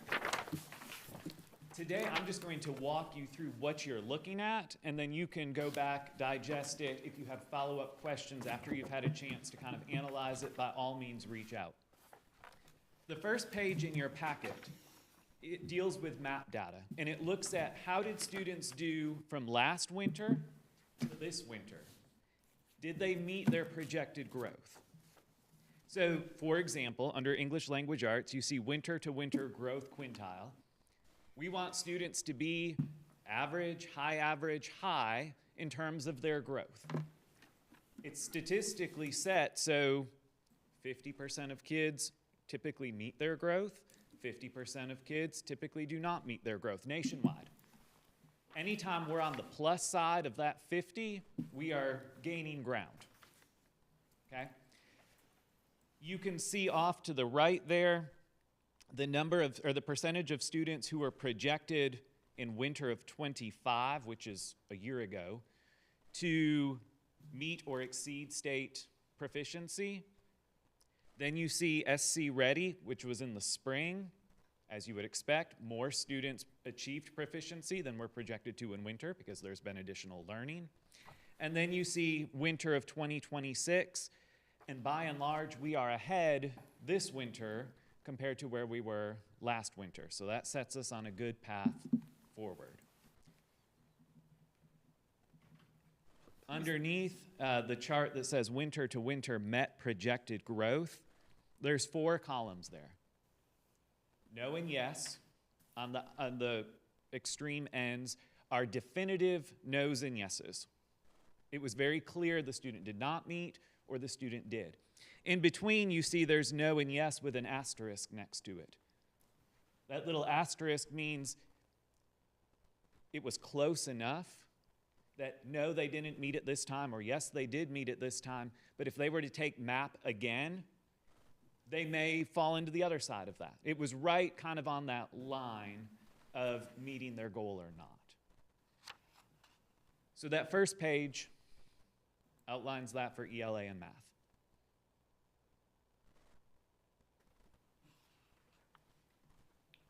The second page of your packet looks at grade distribution so far this school year. Middle school, it's broken out into the 4 core areas. Percentage of students having that letter grade in their course year to date.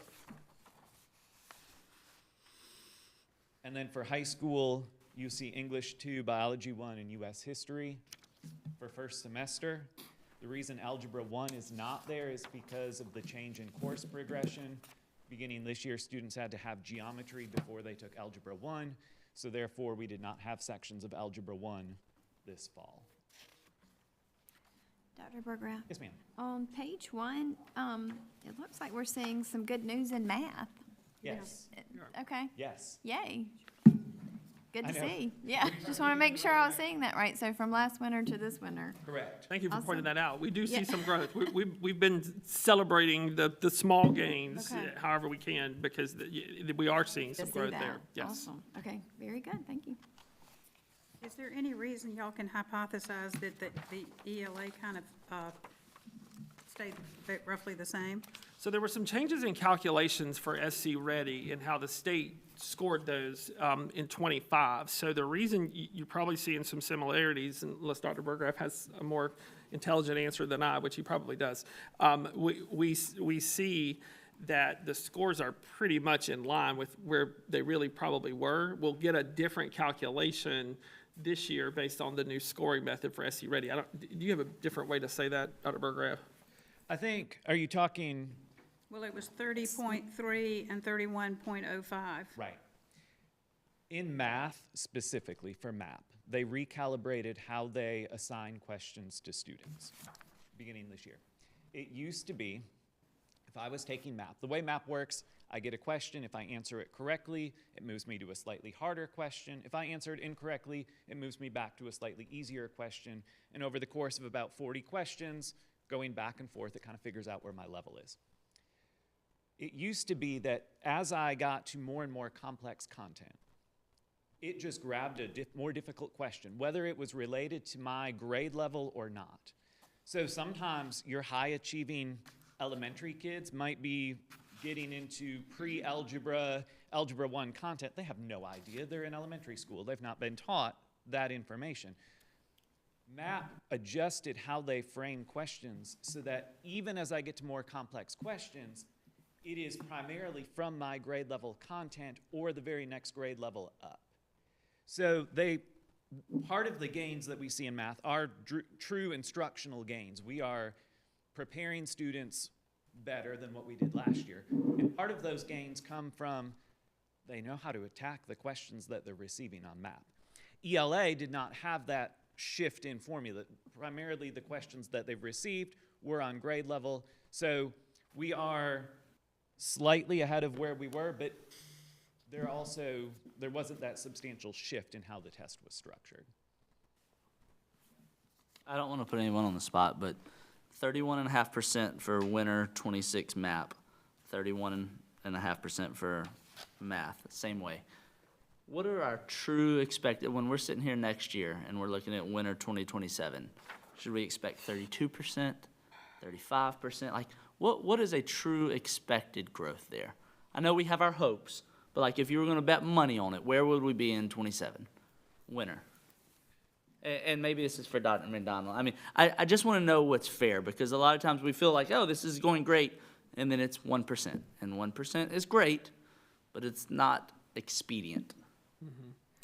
You know, growth factors, when you look at the amount of challenge that we sometimes face, to get 10% growth in a year is unreasonable.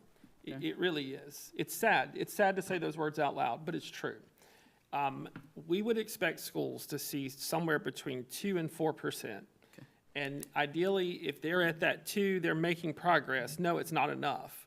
That 3 is about typical. If you look statistically at any school, about a 3% gain is about where it is. If you look at high-performing districts, high-performing schools, you might see a 2 to 3% each year.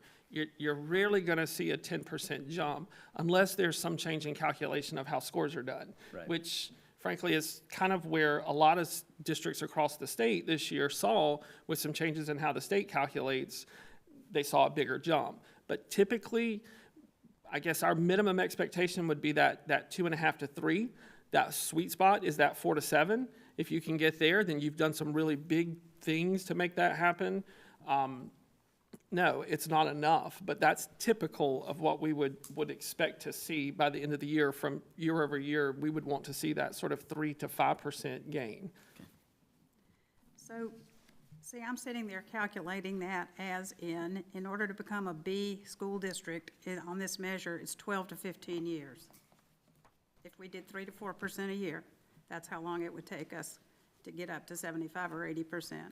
If you're equating it to the percent piece, to get to that, yes. If you're saying a B is 75%, then yes.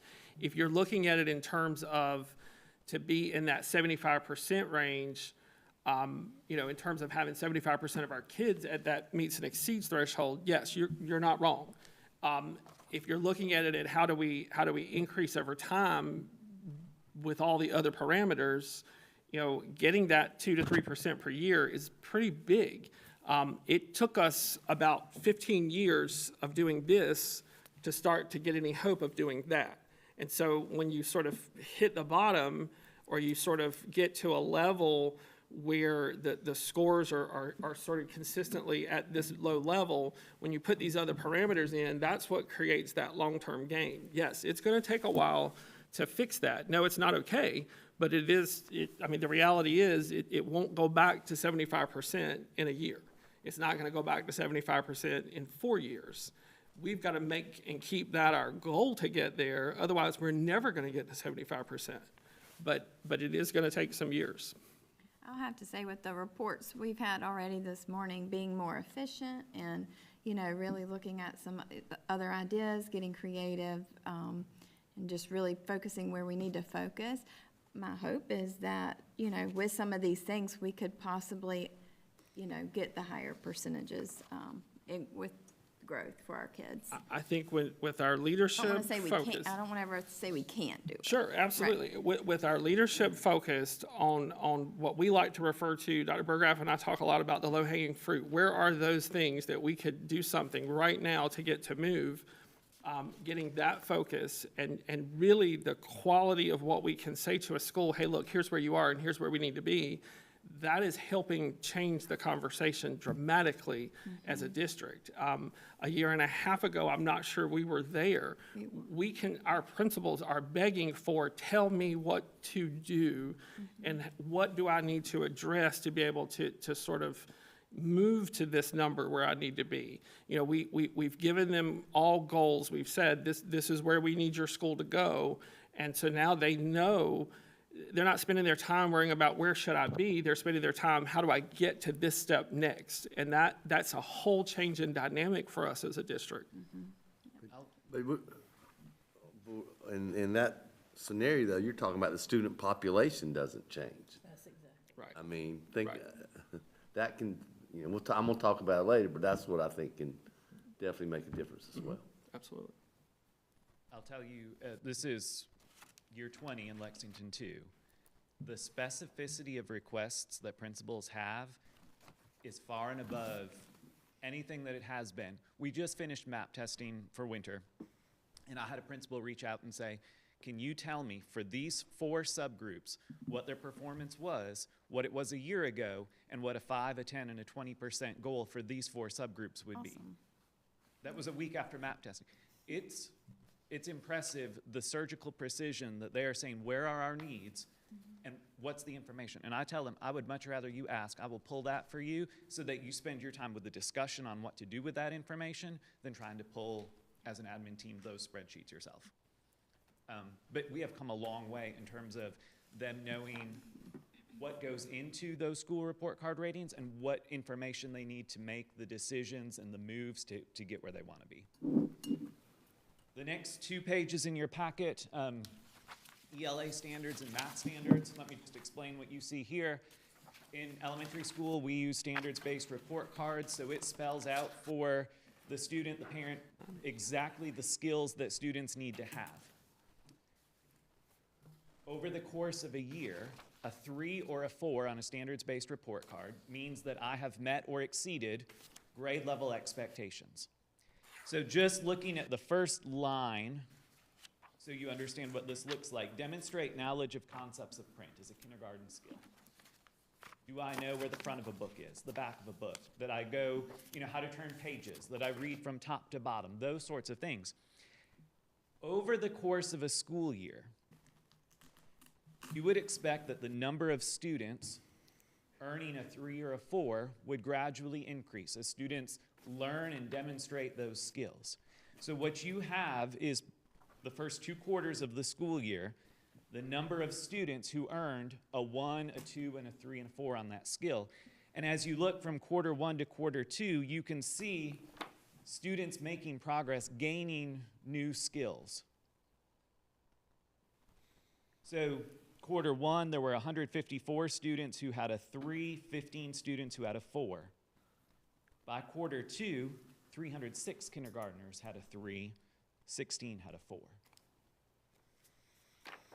So significant learning, 150 more kids demonstrated competency with that particular skill in quarter 2 than did in quarter 1. By the time we get to quarter 4, you would see that, ideally, see that growth continue for each one of those skills.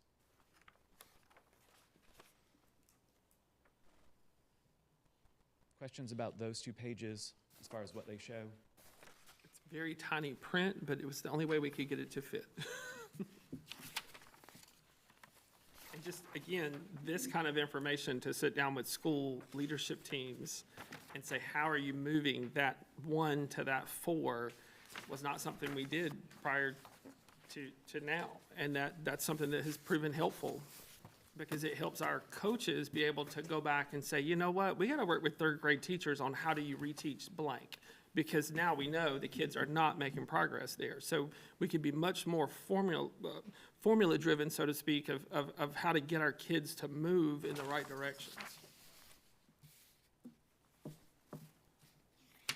The next page in your packet by request is 3rd grade reading information from last school year. By school, you see the total number of 3rd grade students that they had last year, the number of students scoring meet or exceeds in both in reading and then in math, the number of students at that grade level who were promoted to 4th grade, the number of students who had each of those good cause exemptions. A good cause exemption means they score does not meet on SC Ready, but they had one of these 5 factors that retention is not in their best interest, okay? They're an ML student who's been in school for less than 2 years, or they have an IEP with a reading goal in the IEP. couple students were previously retained before third grade. And then alt assessed means they score does not meet on SC Ready, but then on MAP testing, they scored at a level that puts them above that does not meet proficiency. So they've demonstrated that they do have the skills to move forward, even though they might not have done it on the one day that they took SC Ready. You see the totals for each of those columns. The last column is the number of third grade students last year who were retained and also are repeating third grade this school year. The math doesn't math to me. Let's pick Wood on the bottom. Let's do Springdale, the easy number. Sure. Column C, 44 met. Yes. And so that leaves us, what, 26? But then if I go count the 70 minus 44, 26, right? Are we, Yep. oh, Springdale. Column Okay. B, yes, in Springdale. Column B7 minus C7 equals 26. Yes. Now I should be able to make that 26 up from F7 through K7. No, because there's students who score approaches. So the Gotcha. 4 categories, those approaches students are not represented up So there. that missing number equals approaches. Correct. Okay. Okay, so I'm the guilty party who asked for this information. And just if you look at Casey there, we had 138 students in grade 3.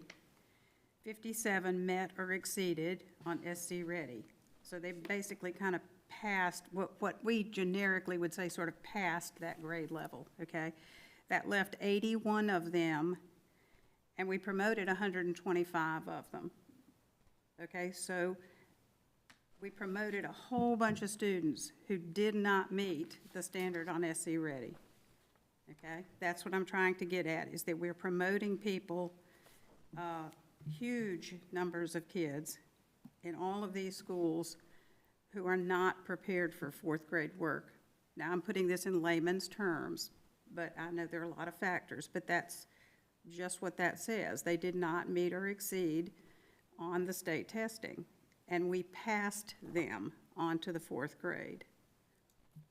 These are quartiles? Does not meet, approaches, meets, exceeds? Not firm quartiles, no. The meets in South Carolina, if you look nationally, is really like the between the 63rd, 67th percentile and above. Okay. So it's not firm 0 to 25, 25 to 50. Roundabout, can you give me the approaches range?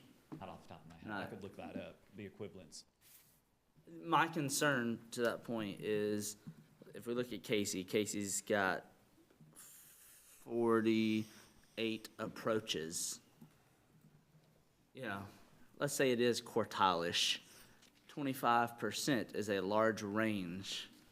Yeah, I know that we need to work off of quintiles and quartiles, et cetera, but you could have somebody at the very bottom of a large, wide spectrum that could be, I mean, this is just those that don't even meet at all. And we're not even considering that whole group of approaches that could be, it could be huge. I mean, depending where that sits in the spectrum, you could have 17% of your children at the very last tiny 1 or 2% of approaches that, you know, just because of the way the numbers are, they don't count right now. And I completely get your point. I'm saying we need the net's even wider. Who grants the ML exception? It's Is that a the state day that level? they come into a U.S. school. They have 2 years. To kind of leniency to learn. And those are both state and federal guidelines that support that. You have to follow them. I don't want to hold, let me be very clear. I don't want to hold anyone back. But I also, it's just not fair to say, I have been in another country where I cannot speak the language. It was hostile, but it made it significantly harder for everything. For asking where somebody is shooting us from was hard. Everything was difficult. And I would love, and then maybe this is the next block, we'll hear more about it, but I just don't feel like we're setting anybody up for success, especially someone who can't speak or read or understand the language, if we're just putting them further backwards against their peers. Yeah, well, see, the thing is, Trey, this is meant to be fairness, so that you're not penalizing the student because they're not proficient in English. Okay, so they can't score as high as they would on SC Ready because they're not proficient in English. What is kind of strange about this is that then we say, okay, well, let's go ahead and pop you up into 4th grade, even though you still don't understand the language, we're gonna give you harder stuff to do. And so, And feel even further behind. well, and it's meant to not penalize people, but really it does penalize people because then they're more lost than they were before. But, I mean, as they're telling you, this is what's required, this is in almost all the state and federal laws, that you have to give people 2 years to learn the language, as I understand it. And so, I mean, I think that's pretty unfortunate. But, I mean, I think what's more unfortunate is that we have 81 kids over here who went on to the 4th grade. And to your point, there might be 17% on the cusp, but there might be 0.5% on the cusp, Right. too. And so I think that the whole idea of approaches is a way for us to move people forward. A whole nother Just to say, quartile okay, well, forward. they're sort Yeah. of approaching, so let's let them go, okay? And in point of fact, we have a bunch of people who are just fail, who are going forward, Right. okay? I know in high school you still have A, B, C, D, E, or F, right? SC ready or whatever, the high school standard, C or better. D's pass the class. Is there anything, I mean, is that, I'm ignorant on elementary school grading. I hadn't had anybody in elementary school in a while. If you compared it to, would be a D, basically, right? And then, because you can go forward, but you didn't master it. You didn't hit the 3. And then, And elementary, because it is so granular for specific skills, I can earn a D in a class and really be strong in 2 of the units that we did, maybe not so strong in 1 of the other units. Elementary, because it teases out so specifically, you're looking at performance on 1 particular skill. It's hard to equate to a letter grade. If you were going to, for simplicity, you could use that equation. But it looks at, do I have the grade level skills? And it's very specific. In a high school course, and you'll see on the last page, when you look at EOC passage rates compared to course grades, okay? There's a lot of students who pass a course that don't pass the EOC. What that indicates is the things they're being graded on in the course don't necessarily line up with the standards that are set for that class.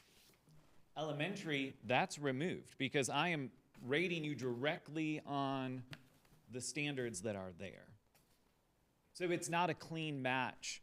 A letter grade simply says you did or didn't do the work that the teacher assigned, whether or not it was connected to the standards of the course.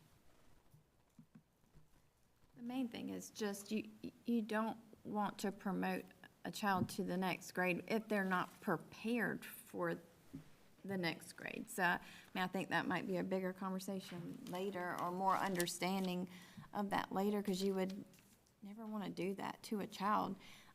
And I think that's, why we need to keep having these conversations on how can we be more efficient with our time that we have. We have them several hours a day, lots of staff. I know it's a lot of challenges in there, but, we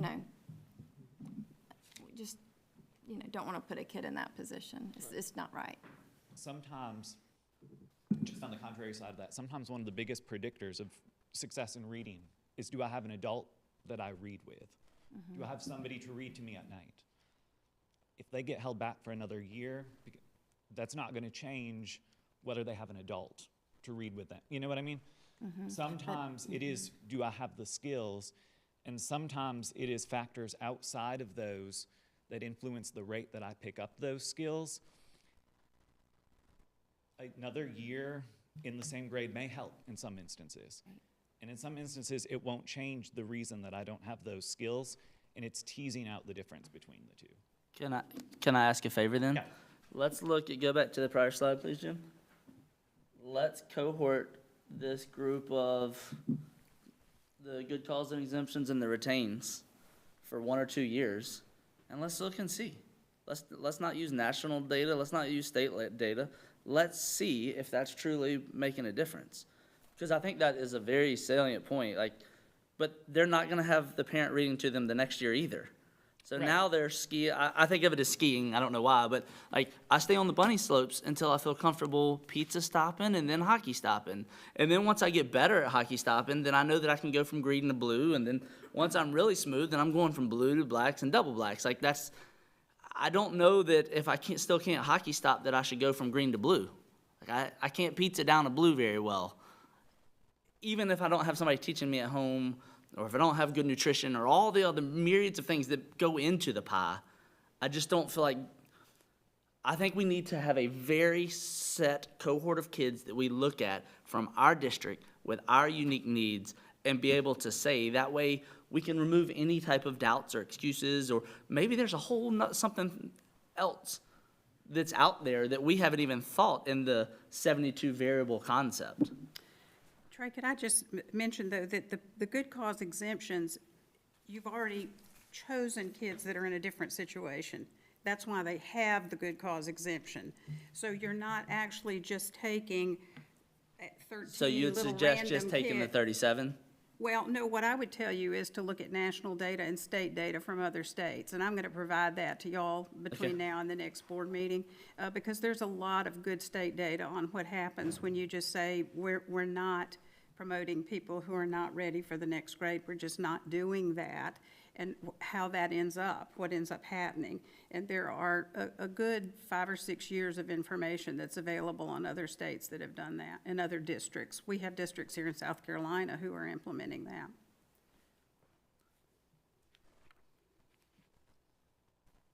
Any other questions about the data pack? I know it's a lot of numbers. It'll take time to digest, but any questions about what's contained within those pages? Thank you. Thank you, Dr. Berger. You're welcome. Thank you. Thank Very much. All right, next up this morning, we have a presentation on our multilingual learners and their progress and some of the initiatives that we've been working on as a district. Just to give you some update on that, so I asked Ms. Quickle to be very expeditious in her sharing so that we can move forward. No pressure there. Good morning, good afternoon. I'm not really sure what time it is, but I'm gonna jump right in and share with you today some information about where we currently are with our ML programming in the district, and then also some of our next steps. So today, primarily what we're gonna jump right into are connections that I can make through to the strategic plan. So I kind of went just by each of those priorities and made connections to what is taking place within our ML programming in the district. And so the first slide just represents the big pieces of our instructional focus, which is high quality instruction, progress monitoring, and a guaranteed and viable curriculum. So to tell you just a little bit about the work we have done as far as the high quality instruction, and it's a little bit more detailed here, but we have developed our ML coaches, myself, working with school admin, a very rich PD, and that is really focused on the goals of the school. And so everything that you've heard today is all connected to the work that we're doing. So at the beginning of the year, our ML coaches meet with our school admin. They have reviewed their data, they have identified needs, and our team then partners with those schools to develop a PD that targets those specific students that we serve through the Title III program. So there's a large focus on instructional practices that give those students access to content in classrooms while also targeting key language use.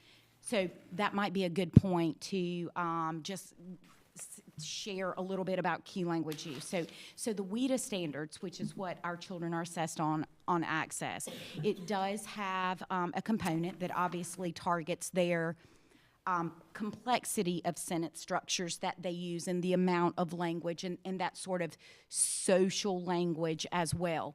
But the other standards are specifically designed through key language use in each of the core content areas. And so that's why what we're doing in the ML programming is not in exception to, but really is a tier one. If we are doing our a strong instructional focus in tier one, you will hit the needs of an ML student. Because on that assessment, they are required key language use to be able to write, read, listen, and speak, to inform, to explain, to narrate, and then to argue. So if that's what's expected of them in their core content area. So if we're doing that well in tier one, then we get the bang for our buck when we assess our students on the WIDA Access assessment that started last week. So that's kind of what key language use is. And so a lot of the work that we do is to support schools with PD that targets how I as a teacher can take my blueprint for this quarter and add in the supports that will give students access to what is being taught. So much of the work that we do surrounds that. We do personalize it based on school needs, though. Progress monitoring. This is an area that we are trying to grow in, and I'm going to speak more to this as we move forward, but we have developed an elementary and secondary curriculum review team, and one of the pieces that we are really strategically trying to look at is how we are going to progress monitor our students in their language, well, their expressive language throughout the year. And we're trying to find a resource that is a snapshot, that just kind of is not time consuming. As we know, we don't need to drown them in assessments. We just need to get an indication of where they are so that we can hone in on what we need to focus on and work together with content teachers and admin teams and the ML teachers to move that student forward. So we do have a couple of resources that we are targeting this year. I'm really kind of excited about it. Again, it ties in a lot of what we've already talked about. We, at the middle and high school level, are using a resource called Off to Class, and what that allows us to do is it's a computer program with a teacher. It's still teacher-led. They have lesson plans in there, but it allows us to assign students work. If I'm in high school and I'm going to halftime and I'm having a deficit with foundational skills, there is work that we can go back and build in skill gaps in foundational skills to support our students. The one feature that I'm very, very excited about is that it now, in February, is adding a feature for us to assess our students to assess themselves on their speaking responses, which is one of the areas on the access test that our students typically, as you can imagine, expressive language develops last. So that's an area that we really want to target. So as of February, Off to Class will be able to allow us to students to record themselves, and then they will get an AI-generated response that gives them feedback specifically on the response they just recorded. Allows them time to practice with that feedback and then re-record, and it will chart their progress. So it's adding in some features that allows us that real-time feedback that moves learning forward. So we're trying to see if this is a good fit for us. We're getting a lot of positive feedback from our teachers. So moving forward, we are looking for tools that are of that nature so that we can get a good idea on their language development. The last thing that I want to say to this piece is with the guaranteed and viable curriculum, the work that we have done so far is with our content blueprints that our teachers use for their pacing and by quarter, we have added ML supports in each of those units that are explicitly there with hyperlinks to resources that teachers can then use as a resource in their own planning of their instruction. Now, next steps. We are developing this summer the ML blueprints. And one of the things, or how we are envisioning that this will look, is not reinventing the wheel, but developing the ML blueprint for ML teachers to use that takes the content blueprint that is then explicitly using the key language use through the pacing and the blueprint for Algebra 1. So I'm going to work with those students on the key language uses to inform, to explain, to narrate, to argue, but use the language from the Algebra 1 blueprint. So it's going to be a very connected response because that's what's critical. That is a barrier for our ML student success. They do not have access to what is being taught. And if we think through the lens of language development, I can tell you we have a number of students who have the capability to master the content but do not have the capability to tell you. And that's a barrier for us. And that's what we're trying to work on. It's not that they can't do. They don't have the language to show you yet, but they can do it. So I'm excited about that, and I think that as we move forward, we're going to be able to expand in every one of these areas that we've already begun. Okay, supporting students. This is just a variety of ways that we support our students. I've listed those there. I can speak specifically to certain ones, and if you have questions, please feel free to ask me. But obviously, Dr. McDonald mentioned earlier that we are expanding our Lex 2.5, specifically targeting our ML students. We have probably 4 to 5 of our schools at this point that have already begun this work at the beginning of the year. Some of those programs are actually after school. We actually have one before school. So, and it is designed to specifically target the goals identified by the school. However, again, the foundational practice is to give students access using the language from that core content area to grow on. So to speak to what Mr. Bray was saying about the concern with, we're doing this in intervention and we're doing this in Lex 2.5.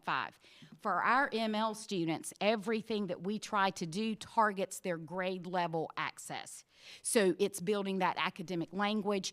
It's giving them the language to use to be able to respond when we're talking about this in class. So it's really strategically designed. In the schools where we've had the most success, our ML coaches are meeting I say monthly, in some cases it's more than that. And it's identifying, hey, this month, this was the challenge. What are our next steps? What do we need to shift our focus? So it's that ongoing look at their data. And really, as Dr. Berggraf was speaking to, them calling us and saying, look, this is what we noticed, and what can we do? What's our next steps? How do we need to change what we're doing? So it's that real-time decision-making that's really making an impact, and very much a team effort. It involves the teachers, the administrators, our interventionists, and all of our coaches working together when we've seen the most success. I'm excited about the work that we're doing in that regard. We have also developed a newcomer pathway at our high school level. This is new. It is a work in progress is the best way I can put it. We have some growing pains, but we do have a team that's planned to come together this summer and continue that work and develop that program. It looks a little different at each of our high schools, just based off of how each of the high schools believed that it would work best in their school. At one of our schools, both of our schools were students we identified 18 months and under that had a proficiency level of basically below a 2. So limited, just really first language. And specifically, they are sheltered instruction for their geometry class and their English. And they also have a co-teaching model, so the ML support has been pushed into that class. And also, one of the next steps that one of the high schools is implementing now is creating a small group of students that are in that program, because by and large, we overlook the most critical piece of what holds our kids back, and it's the trauma that they bring to our classrooms. We really don't know. And our teachers are so challenged with, I have to teach this content. I have to get them to this goal. And sometimes what holds them back in conversations is just related to the trauma that's coming with them to the table, to the chair that they're sitting in. And so there are now a specific group of students who we are trying to, I guess, bring in to address the social emotional piece to that. It's all encompassing. If we are developing a truly effective newcomer pathway, that is a critical component that has to be addressed. And as we continue to develop this program, we will be adding in some other support systems for those students. The other we've had going on, I've spoken to the progress monitoring, we've spoken about the blueprints.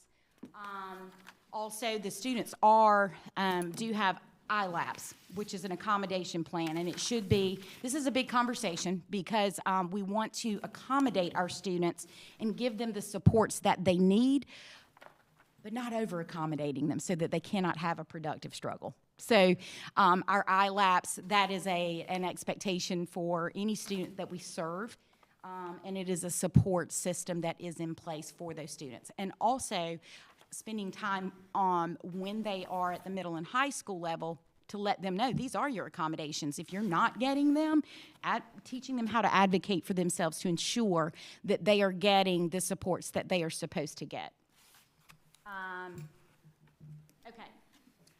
Preparing graduates. Some of this we've already talked about this year. We do have our ML ambassadors. I've talked a lot about that recently. We'll continue to develop that. Again, our newcomer pathway is new, and it will continue to develop to support those students. Seal of Biliteracy. This is an area that we'll probably be talking about more in the coming future as we share with you some updates on proficiency-based assessments for students that we serve. So I do expect that the number of students that we see that are earning the Seal of Biliteracy will increase as a byproduct of our proficiency-based assessments. But also, I think one of the things to put on your radar is that the State Department doesn't give a timeline, that coming soon, the Seal of Biliteracy will be a criteria that is recognized for college and career readiness, and there are real implications for that work that can be an indicator or a criteria that a student would be able to use to check the box of being college and career ready. Let's see, and then also, obviously this is really critical to any work that we do in the district, but as part of the strategic plan, we talk really a lot about recruiting and retaining employees. One of the tasks that our ML coaches have taken on is any of our new team members in the ML world that we add, we really do walk alongside them to adequately prepare them, because it's different teaching in an ML student and that shift from teaching content to language development through content. And so our coaches do an exceptional job of really being able to support each of our new ML teachers so that they are, I guess, inducted into that role. We are also involved and invited to participate with working with our induction teachers through their training in their first year. We provide training for teachers through cohorts, and that is usually topics that teachers have expressed that this is something I need more support with. And so our coaches, our ML teacher leaders lead those cohorts, and whoever signs up, we offer elementary and secondary, so we have a group of teachers that do participate in those cohorts every month. Engaging our communities. I'm very excited about this. We obviously have our Hispanic Heritage Month celebration. We have our ML ambassadors. We have our most amazing team of interpreters. They are the best in this state as far as I'm concerned. We are so blessed.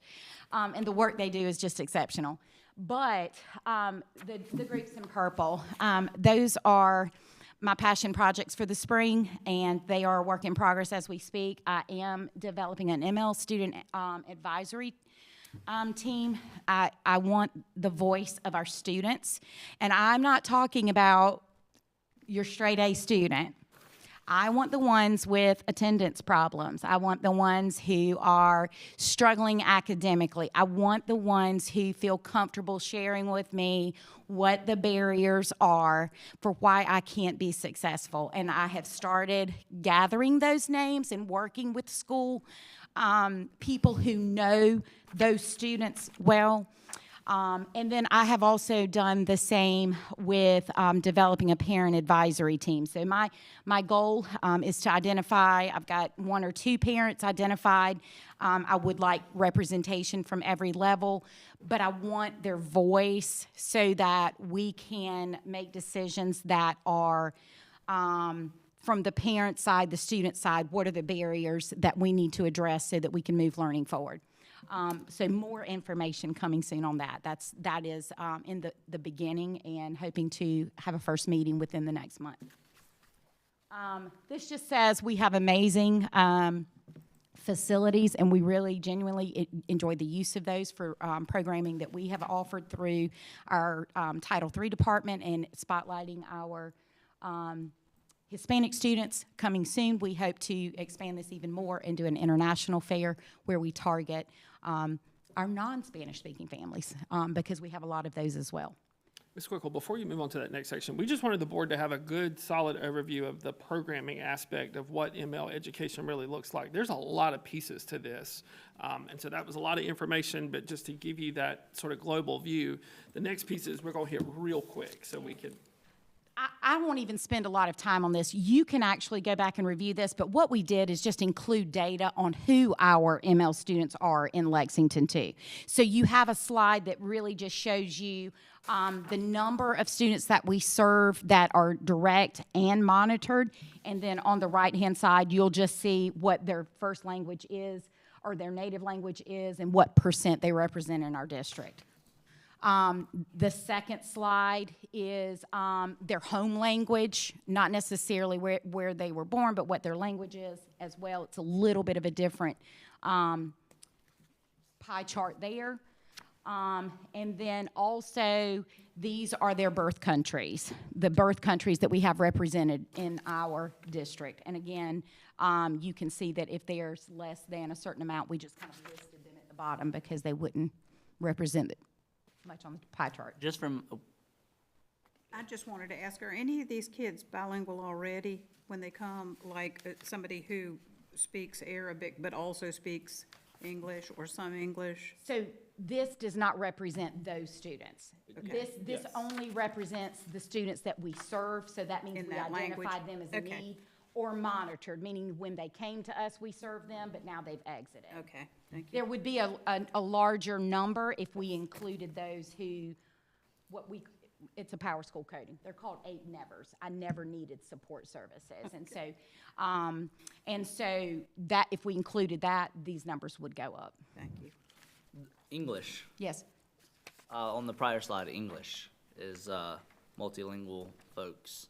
That's the second biggest population. Explain that to me. They came to us from a country whose first language was English, but it was not, Their primary language? well, it was their primary primary language. Right there, yeah. Okay, wait, let me look. Right there, number 2, the second group. 164. No, I'm sorry. That includes, that's not, they're not served. These are students who, well, actually, Trey, I'm not sure about that. I'm sorry. I have to follow up on that. They are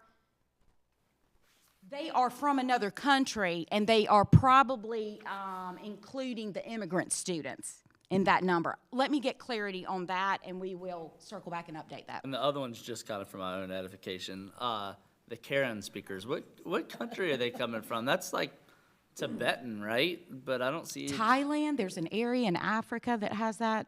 our Thai kids. Thai, Touche. yeah. Small community there. I mean, obviously, the majority of our Karen students were refugees. Gotcha. And we don't necessarily see that number increasing. That number kind There's of, a set population and it'll and move it's along. moving, yeah. Thank you. Oh, shoot. Ooh, that was fast. That was fast. Okay, let me get back to where we Okay, just a little overview so that you know when we talk about direct services versus monitored.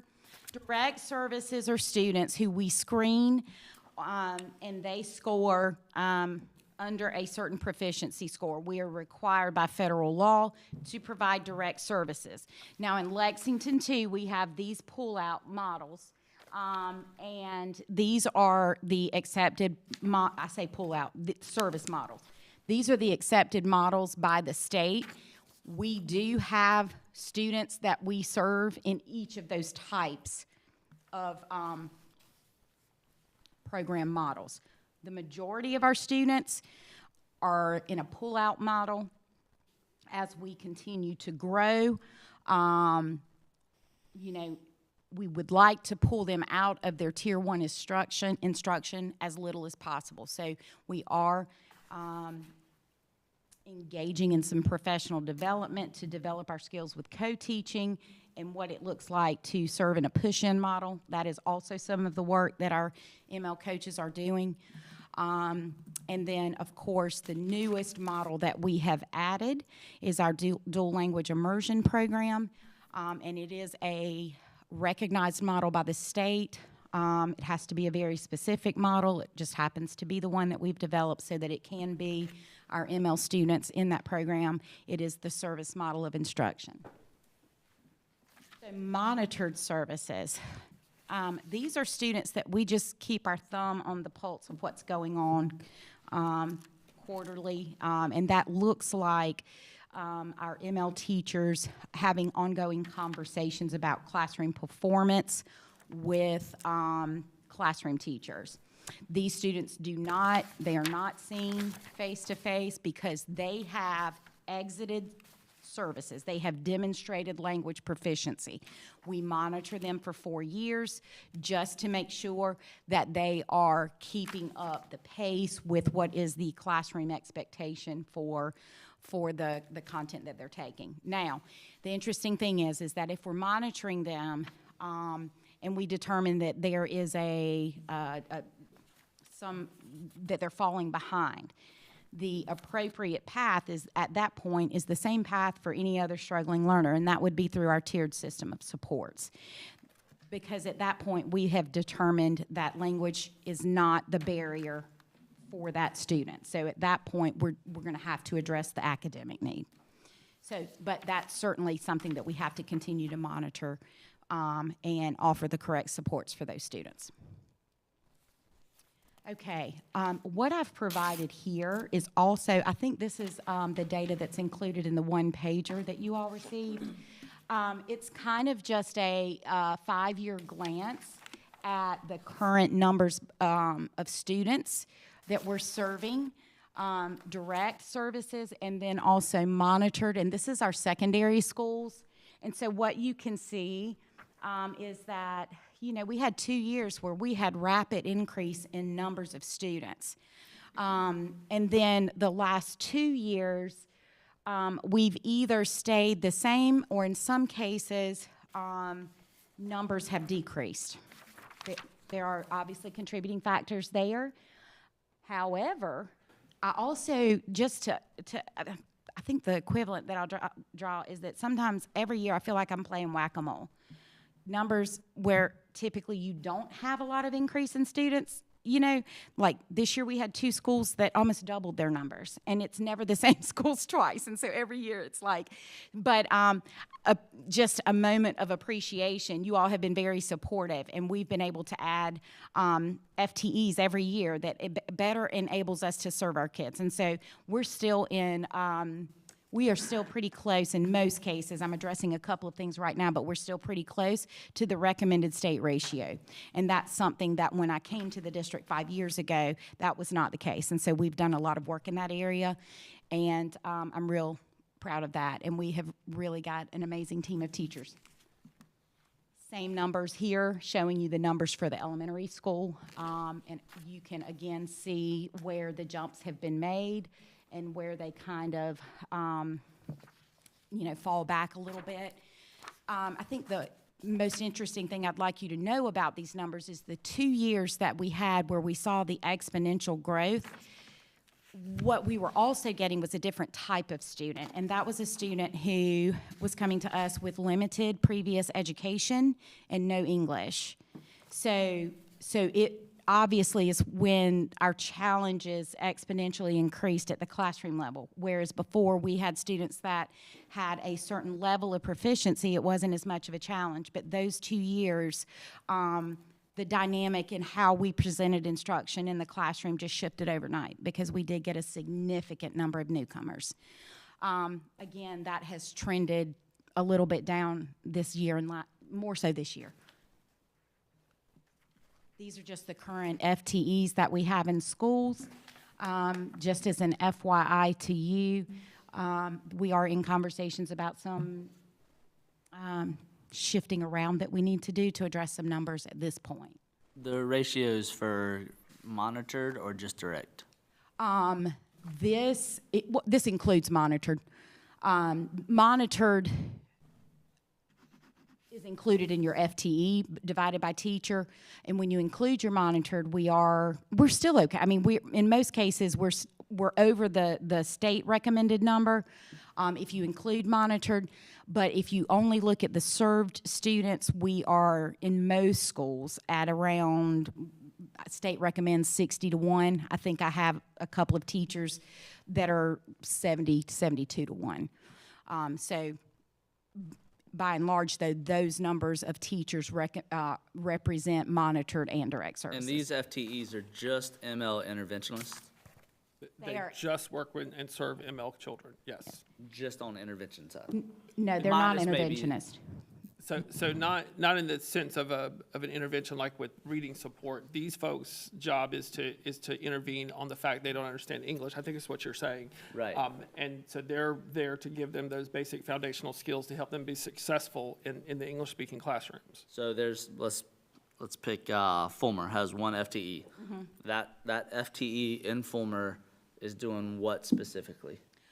So her role at Fulmer is she's full-time, and she has, I think, top of my head, I think she has 56 to 58 on her caseload. What does she do in the classroom with the students? In her classroom with students, she is targeting instruction, language instruction in each of the 4 domains.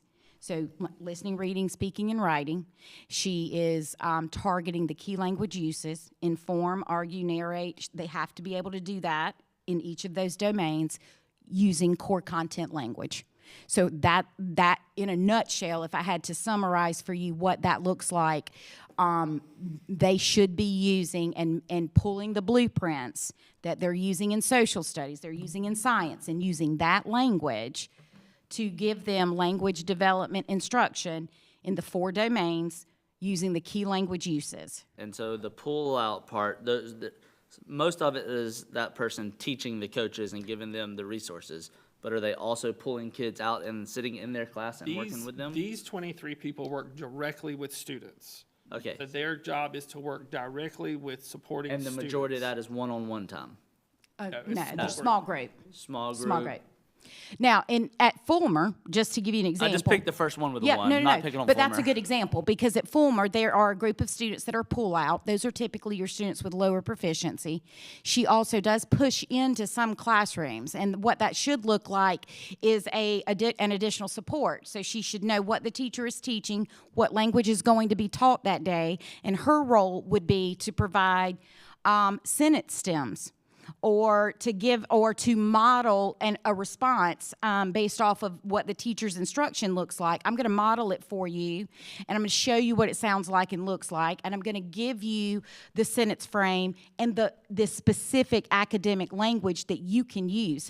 So it's that support. Teachers teaching content, I'm supporting the student with, this is the language that you have, this is how you can use it, even to modeling how I turn and talk to a partner to develop expressive language.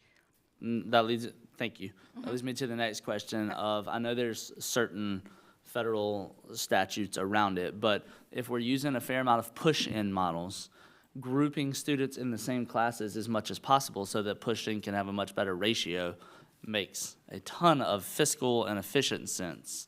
Okay.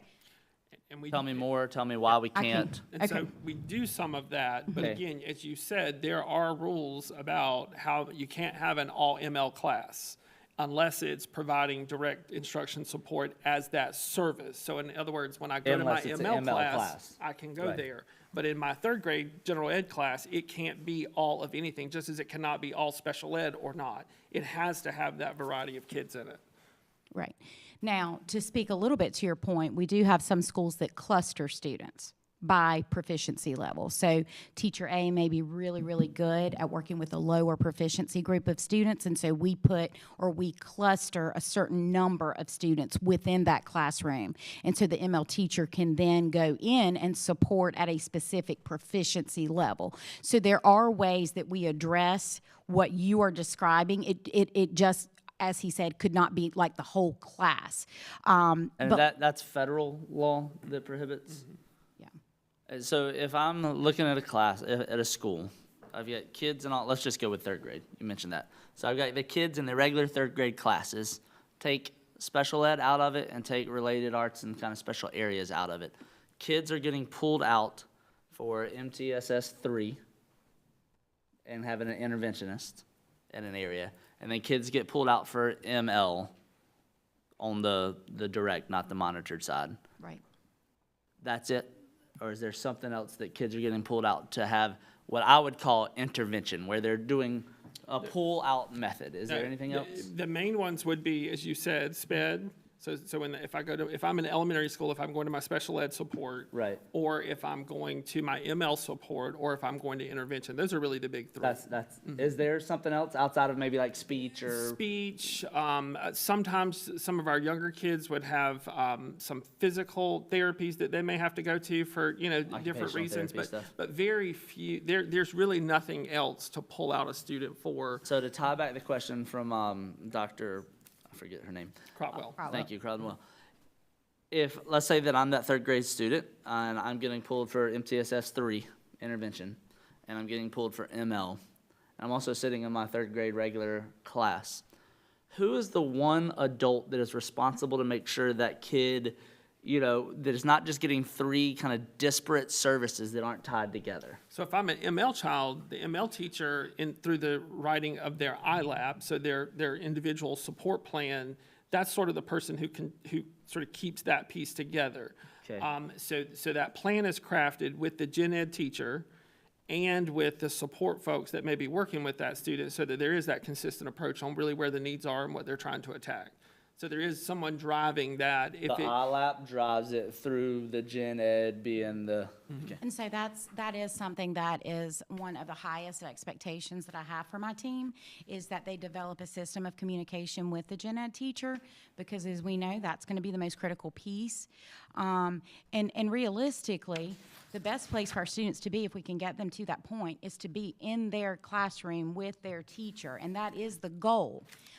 Because our students need language models, and they need, and most of the time, those language models are their peers. And so when we pull them out and they're having that conversation with us, yes, that's beneficial as teachers to students, but language models, by and large, are their peers. And so the best way that we can develop language happens on the playground. I mean, in those social situations, they You have no learn problem telling me we should do two recess sessions for elementary. Listen, I I think keep the getting data says it very clearly. Yeah. So, but just to circle back on your question, we do work with schools on clustering students so that our instruction, when we push into those classrooms, can be most effective and gives us most bang for the buck. Thank you.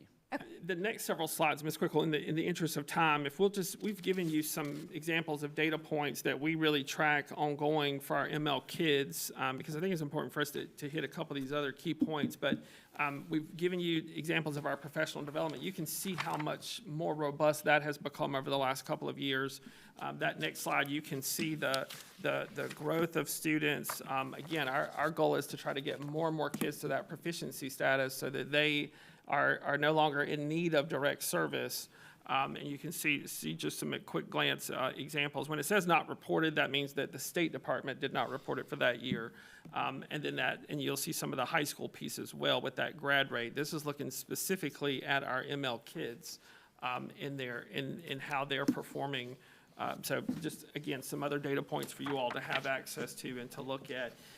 Ms. Quickle, how about hitting those, you've said a lot of these Yes, things, but yes. these are just some big sort of ticket items that we've worked on to put in place. I think that newcomer pathway has become one of the more important ones for our high schools. That was one of the things that we heard from high schools last year was what do we do with these kids who just arrive and they're 16, 17 years old and they speak no English? So we developed that newcomer pathway so these students could have strategically scheduled courses in English, in math, but also recognizing that some of these kids, once we understand that language barrier, they can go be highly successful in a lot of our courses that we offer.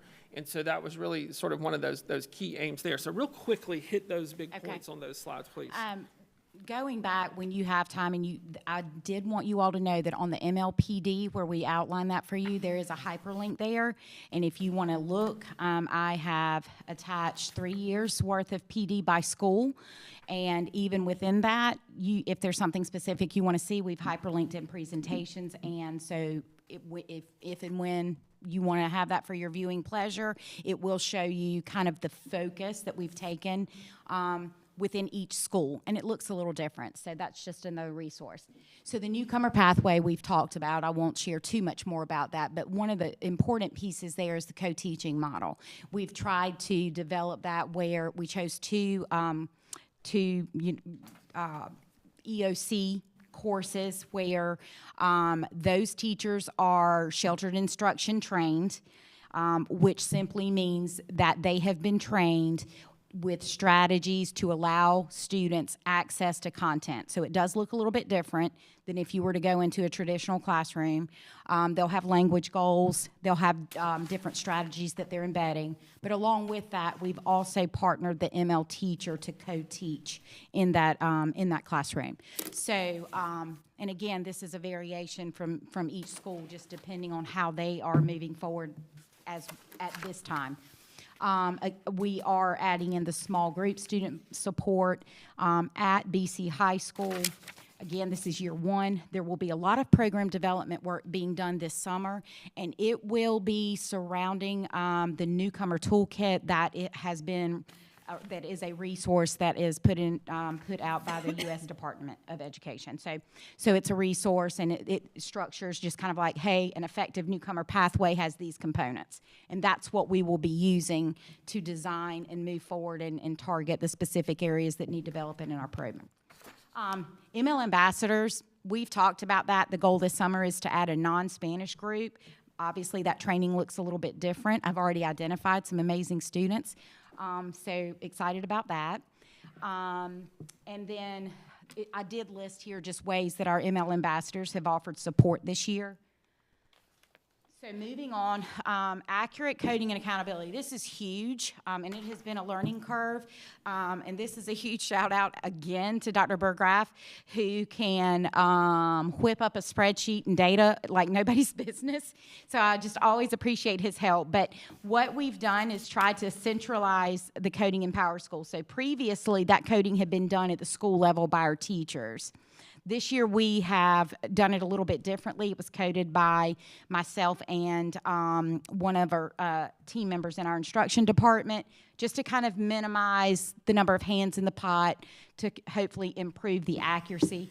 We did embed kind of like a checks and balance in that as a hopeful way to make sure that that coding is correct.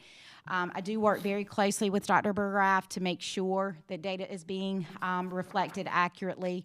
And then what I will say is the data in Power School is so critical because that's where our student goals are developed. So what's given to us each year of this is where they scored last year and this is where they need to score this year, that really is directly from Power School. And so what we then are able to do is to take those goals that have been given to us and then go back to the school level and say, these are your students' goals. Let's develop a plan. And so that's been the documentation that Dr. Burgraff has provided to the schools that then our department and our ML coaches have then been able to go and sit down with teams and Literally, we've taken it to the classroom level at this point. We took those goals in, and what do you notice? And teachers are like, well, my kids are all really, really good at reading. And so, okay, well, where do we need to so we are literally taking that data and taking it to the classroom level and making intentional plans. And there is an ongoing every 4 to 6 week follow-up in those schools with those teams. So really getting to the point that that data is clean and accurate, and we are able to use it as a resource to help us move learning forward. Curriculum supports. This is a big area for us right now, and something that we are going to be spending the spring looking at. We do have identified a curriculum team, as I mentioned, that's secondary and elementary, that we've developed, and what we are going to do is develop a document that shows these are the resources we have, these are the needs or resources that we need for specific proficiency levels that we may not have enough curriculum support. And then taking what we develop and create, obviously, to determine what additional resources we need to add, but then establishing as an expectation for equity purposes that these are the resources that we use at all of our schools. So if student A moves to a different school in our district, that it's going to be a similar curriculum and supports being offered to that student to meet his or her needs. That is just also to develop that for our own, to make our guaranteed and viable curriculum a more solid delivery and a more consistent delivery across all of our schools.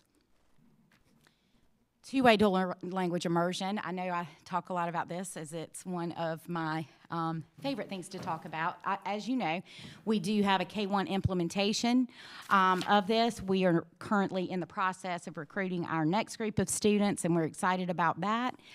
One of the things that we've added this year to continue to grow our program is an ongoing monthly PD that I have with the school administration at Riverbank, and that is just through needing to develop their understanding of immersion, how to promote it, and then also to be able to speak to it themselves and make it become part of Riverbank. It's not something that's intended to be separate from.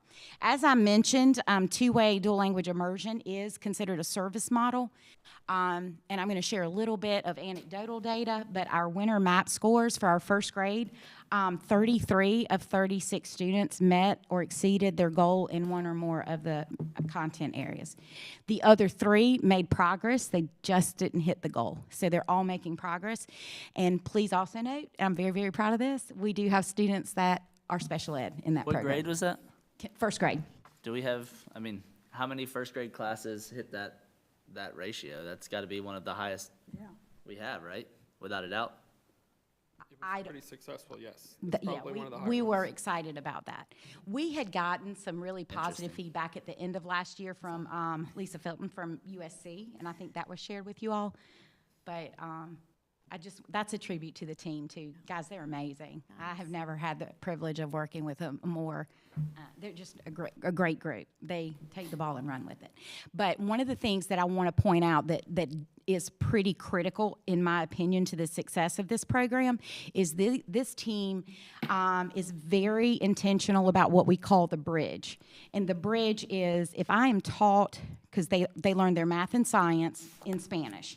So if I'm taught math in Spanish, we have to make sure that language bridges back to English, because that's how they're assessed. In most of the programs that I have been involved with before, that has not been an intentional focus, but it is critical to the success of that program.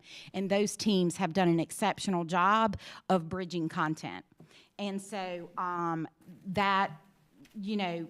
once we were able to kind of walk with them through that plan and how you think through what you need to make sure to bridge, they have just really taken the ball and run with it. But I say that because that's how language development is going to work, and that's how students will be most successful, is if there's an intentional focus on that language, then it gives them access to that content. So we are thrilled with our preliminary we hope they can sustain it. That's our goal, but small win, and we're excited to celebrate it.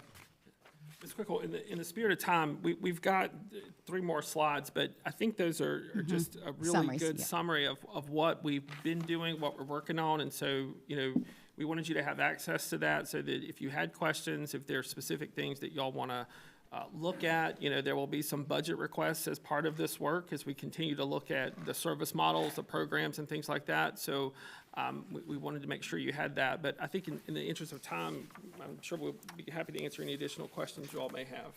I have 2 questions, 1 comment. Question, if we're at 90-something% in that first grade, and if you look on just second grade from the map data from earlier this morning, we're around 35%. Am I crazy in thinking we need to figure out how to make this extremely scalable, extremely expediently? Like, I feel like that's just almost too crazy. Something doesn't make sense. I mean, in a great way. So the short answer is yes. The I know longer it's just answer is 40 yes, kids. but there's a lot of parameters in there. These are some of our highest performing kids that are electing to be in that program. These are also there's a whole different approach. So there's a lot of complex pieces in that. Yes, we see the positives, so we know that the program itself is working, but in terms of saying, let's just do that abroad and spill it out, I'm not sure we have the data just yet. Of course, our first year to really see the true success is when we get that group to 3rd grade and we see how they perform against their grade level peers everywhere. The secondary piece of that is, okay, now that we've got it moving one direction, now we've got to have the part in the middle level so that when these kids reach 5th grade, now we continue that work in 6th through 8. Ultimately getting it to high school as well. So there's a lot of complex pieces. So yes, but. Are we, so I guess the point would be, are we planning, if the yes, but is positive, to have our scalability in place? I think there is room for that. I think we have capacity in some areas where we're going to need to work toward that. But yes, that is something that I think should remain on the table as a topic of discussion. Again, it's accentuating the strengths of our native English speakers that are electing to be in this program, and it's also pulling in that interested population from the other side who are interested in having access to something like that. So yes, I think it is a scalable piece. It will take some careful work and definitely some budget considerations, but it is something that is scalable. It just seems like big, ripe, low-hanging fruit. With the dual immersion, or immersion, whatever we call it, I know a lot, anecdotally, I know a lot of folks that do it through elementary, and then they don't look to really care to proceed in the middle grades. I know we're not there yet. We've got, 3 more years till we really get to that part. But is the bang worth the buck doing it in the middle grades? So it's interesting that you say that because quite honestly, if we're planning for a middle school model, we would start the planning process within 2 years. And that, I believe, with your support and the school, which I have tentatively talked to a school, a middle school, they would be interested. I would like to see it continue through middle school, but I will tell you, it gets very challenging to do it well. And if we're going to do it well, If we're gonna do it, we we're might going as to well do it well. And so that's a lot of other considerations, but we have not necessarily formalized that. I think, where I'm at, I think it would be most effective, K through 8 model. But that is something that by the time students are in 3rd grade, we will need to start planning for So on that. the 2 major future thinking that we need to be prepared for is it gonna be K-5 or K-8 model? And what infrastructure and policies we can have in place for that and for scalability in other areas? That's the big homework. Yes, and Okay. as you all are aware, next year, this board will create a new strategic plan. So we'll be working as a district to create what that looks like, and that could very well be a component that's built into that plan to look at the scalability of that. And in addition to that, you know, we're going to start wanting to make sure we're doing site visits to places that have done this a lot longer than us. I came from a district where the elementary program was highly successful. The middle school program, it fell apart. That's what I hear It was so often. because kids wanted the other stuff. Right. They wanted to take the Project Lead the Ways and the When they bands. get to a new school, Right. and there's You get a different. whole lot of new things. Yeah. The only other thing I had is the Seal of Biliteracy rock stars and the ambassadors. I'm sure that's like, that Venn diagram is almost just a circle. But we asked this prior, and I don't remember where it's left. Can we find a way to start paying these kids if we're not? As long as they're not going over the 3 hours a day, 10 hours a week, and as long as they're 16? Mr. Bray, I responded to that in a document to the Uh-oh. school board. If you can't find it, if you'll let us know, we'll be glad to reshare it, and then it will become a matter of your preference. So we just got, there's stuff we have to do. Yes. I will go Control F that and find it. But I just, fundamentally, I am a huge proponent. It's such a low cost, and it gives them, doing something for free is, I mean, obviously, we're all sitting up here for free, right? But doing something as a student, and you can take pride in getting paid for it, adds a whole separate level to it. I know I listen to my family members, and some of y'all probably, they used to have so much pride in who drove the bus. Oh, yeah. Yeah, that was not anything in my demographic, but, and it is still, I still hear them talk about it to this day. And I can only imagine what that pride would be if you came here in 5th grade and you couldn't speak the language, and 3 years later you were a 5, and then you got your seal of biliteracy, and then you were getting paid to go work parent nights. Like, that's something that lasts generations, and I would love to make it happen. That is all. Thank you. One last thing I'll say, at the end of 2nd grade, we probably will be bringing in somebody to do an outside program evaluation for us to offer us feedback. And we also have a plan to assess our 2nd graders at the end of the year just to see where their proficiencies are. I wanted to thank you because I always so enjoy your presentations because you have such an enthusiasm for the ML learner. And it sounds like every time you come to present to us, it sounds like there are new initiatives and all kinds of awesome things going on. I just wanted to ask on this high school outcome data where these numbers have gone really, really down besides college and career ready. I just wondered if that has anything to do with a demographic change in the type of students that we're receiving. Like, there's a big difference between an 18-year-old who can't speak English and a 14-year-old who can't speak English. And then also, I wondered if it had to do with new multiple languages coming in, that makes all of this much more difficult. So, I'm going to be honest, and you're specifically addressing high school, but I think that the challenge that we're confronted with is also something that I'm really excited to address, is that I think what is most critical for us is to continue the work that we're doing with Tier 1, because I think what's happening is in some cases we are PD rich, but we've got to move from PD to practice. And so where I see my role is to better support our school administration to then take what we're giving them and apply it at a school level more effectively. And I'll be honest with you, this is year 32 for me, and so the majority of my career in some capacity has been working with MLs. But if you don't know what you're looking for when you go into a classroom, you may need more support in that. So my goal from my seat is to be a better support to administrators for making sure that when they go into classrooms, they know what they're looking for and then how to provide that feedback. So I think that is one area that we can continue to grow. We've made progress. Our teachers are really asking for the support, but just being able to establish that expectation school-wide, and then knowing what to look for to follow up and make sure it's happening, is probably what I think will give us most bang for our buck. Again, 2 years ago, we did see a shift in the type of students we were receiving, not necessarily age of students, but just what they're bringing to us. They're bringing their first language abilities, but in some of those cases, they were also limited in how much education they had in their home countries. That was a challenge, and as you can imagine, how are you going to teach geometry to a student who's never learned how to read in their own language? So those kinds of things are very real. But at the same time, I do think that gives us a lot of bang for our buck. And so through kind of reflecting on that, I think that for me, just where I sit, that's one step that I'm going to be taking. But then also, we have the capability.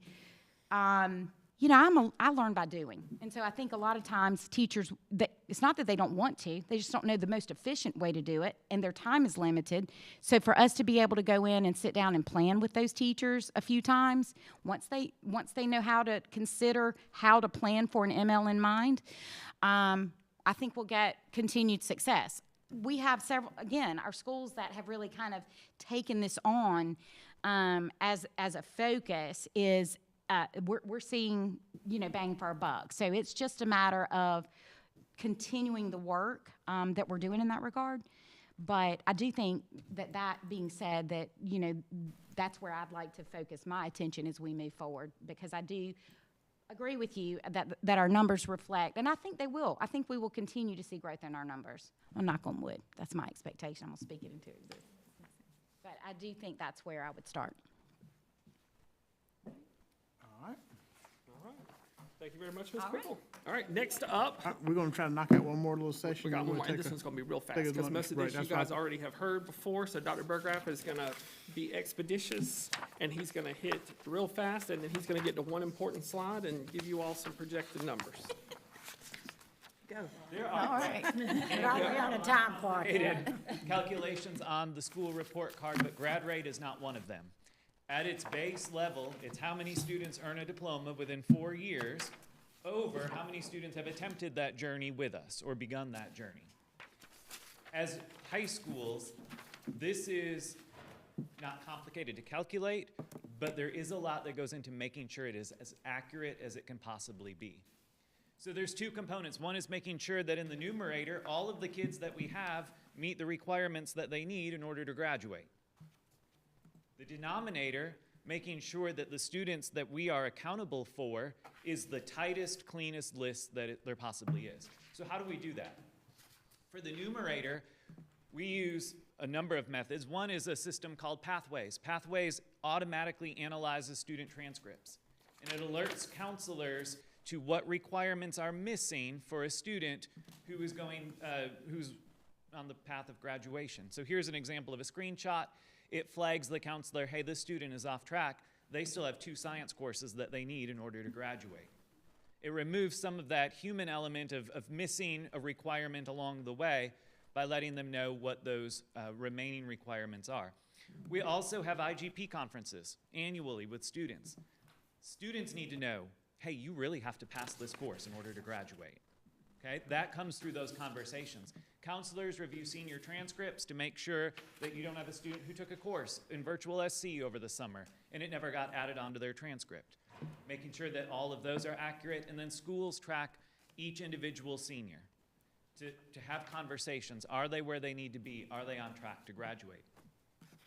The denominator side of that, we can pull a list from the state of all of the students that we are accountable for, and then have conversations. Are they actively enrolled? If they're not, are they an early graduate? If they're not an early graduate, where are they? We pursue that through withdrawals. When a student comes and says, I'm going to go to Dreher High School, if we don't have a records request from Dreher High School within 10 days, that school needs to be reaching out to Dreher High School, say, hey, did this student show up there? If not, we're going to contact the student. You said you were going to go to Dreher. Do you need help getting there? When's your timeline for enrolling in school? 3 months later is too late, right? We need, in a short time frame, to make sure that they have moved from one spot to another. The state keeps a database of where every student is, or at least has last been accounted for. So we run those student ID numbers through that state database each month to see, we maybe didn't know when they left us where they went, but have they shown up at another high school in South Carolina? And then social workers and interpreters make home visits. If a student stops coming to school, we find out why. Where are you? What's the situation? What can we do to either get you back in school with us or get you set up on a pathway somewhere else if you've moved? So here are our projections. Now, if this was a commercial, you know those medicine commercials where there is like all of the fine print, Read it really fast. quick disclaimers? There's a lot of disclaimers with this. As of today, if everyone completes the requirements that they need to walk across the stage. If we don't lose additional students between now and the end of the school year, and if we don't gain students who come to us credit deficient or off track, this is where the two high schools would be projected as of today. This fluctuates, right? Every time a student may not pass a course, every time we gain or lose a student, this number ebbs up and down. But as of today, you can see where both high schools are at. What does it look like? Here's a sample of a spreadsheet. I took out the student names. Counselors keep up with every single senior. Are they on track? Are we monitoring them? Are they, maybe they have a C in a course. And so we're touching base every 2 weeks. Hey, have you turned in your assignments? Where are you in that course? Are they off track? They might not graduate in May, but they are going to graduate by the summer if they stay on track. Or even by summer, they're not going to be there. What can we do to make sure that in 5 years they can earn their diploma? There you just see kind of current numbers, the number of active students, non-diploma track students in a special ed program who aren't pursuing a South Carolina high school diploma, but maybe after a credential instead, early grads, and then the number of inactive students. Within that, in the parentheses, you see the number that are inactive but have gone to adult ed to continue their education. Do we not get any credit for those 34 kids? Not in the Not grad in the rate. grad rate? Now, I say that. If they go to adult ed and earn their high school diploma within those 4 years, yes. How about GED? If they complete a GED or a high school diploma within 5 years, we get credit for the 5-year, Backdated? but not in the 4-year grad rate. Gotcha. So it never shows up in that one place where people look on the school report card. You gotta look way down the list. So on that question for the school report card, if we are, right now, 80% is our average for high school, what does that correlate directly to on the school report card? X points of how many points? 8 out of their 100. It's a direct 100%. Okay.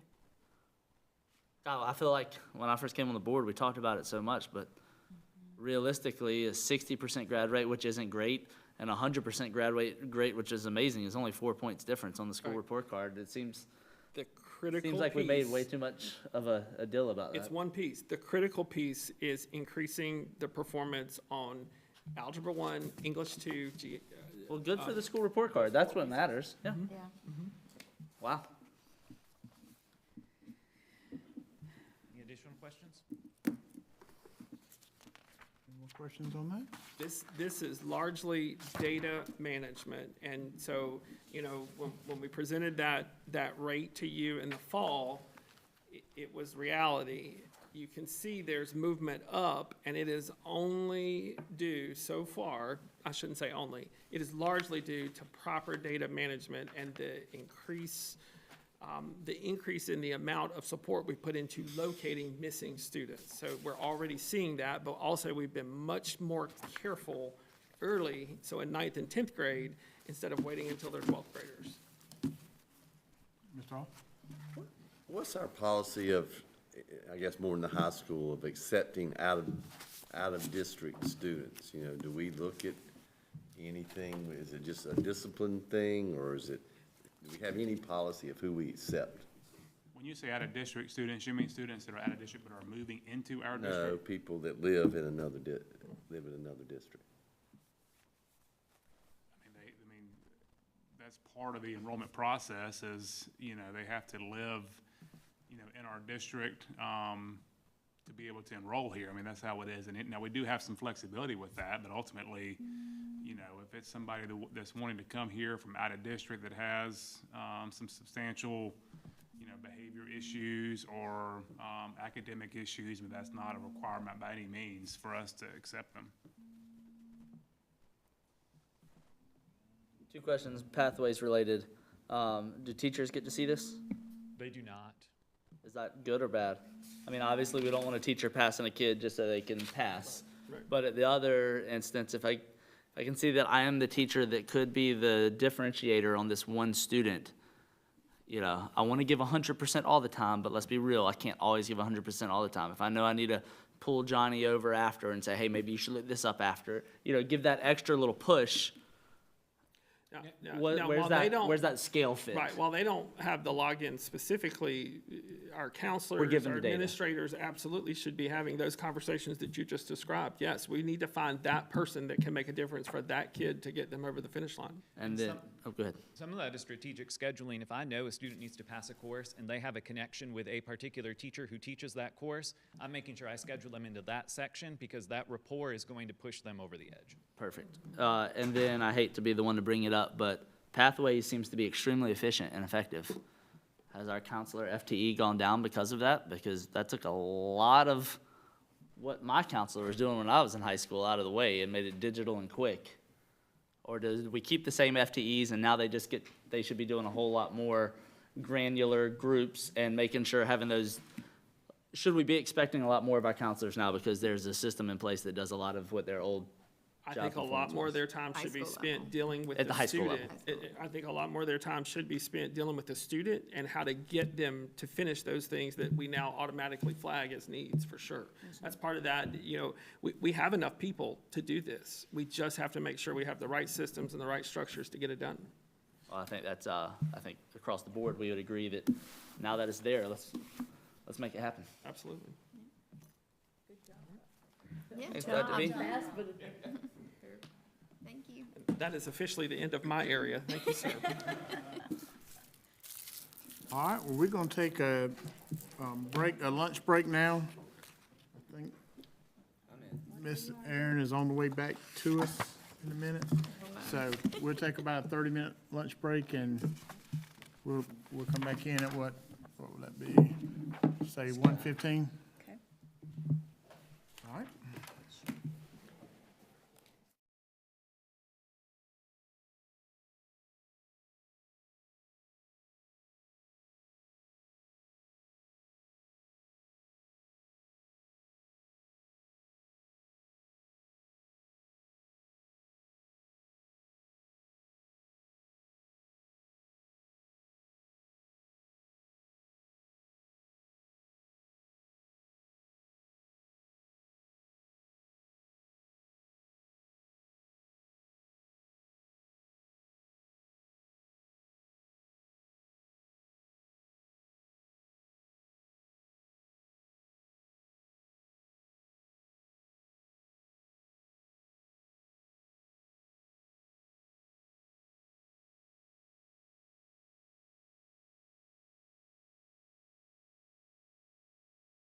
All right, we're gonna move back in, and now we're gonna move on into, take it away from Dr. McDonald for a little while, and we're gonna wake up Sky over there since she's been over there napping with us, but we're gonna go ahead and turn it over for salary schedule.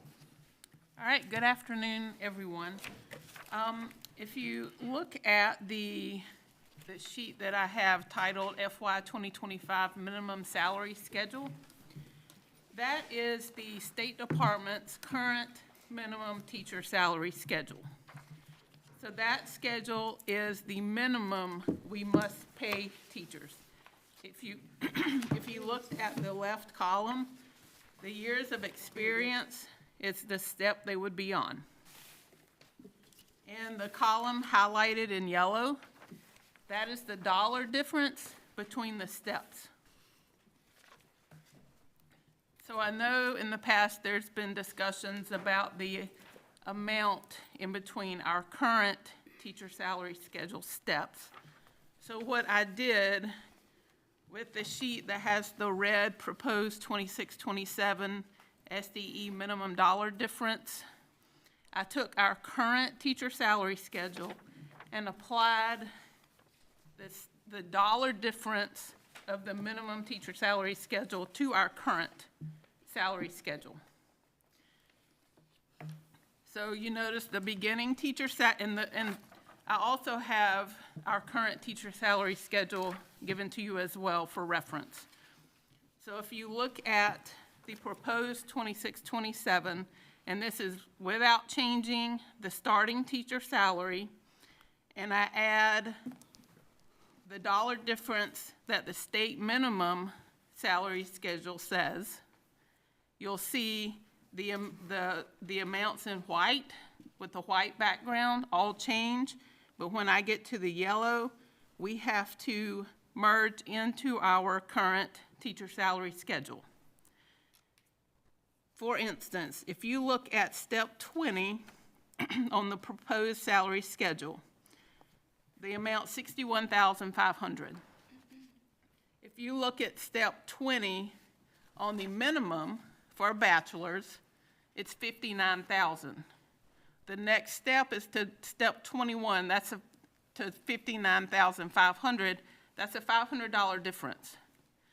So go back to the proposed schedule, step 20 on ours is $61,500. If I add $500 to that, we would be at $62,000.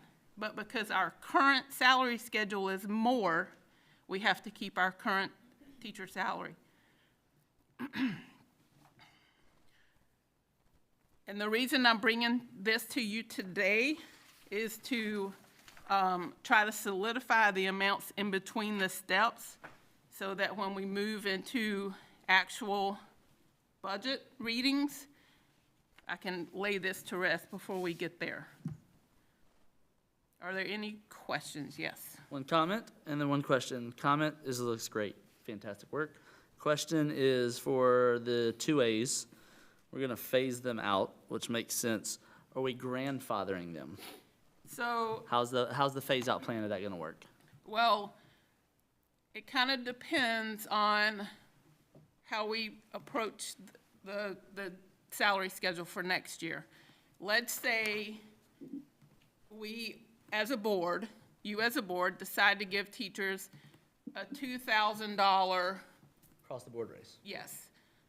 So depending on, my goal would be to have the plus 18, the class 2A, to match the bachelor's, you know, until I can't do that anymore, and eventually they will match. So then there will be just one column, just like the state has. So we'll phase it out to where they don't fall behind, we keep moving, but we don't add anybody to 18's future. Yes. Now, the other question to that is can we at least think about it, do the same thing for step 28, 29, and 30? Horizontally instead of vertically.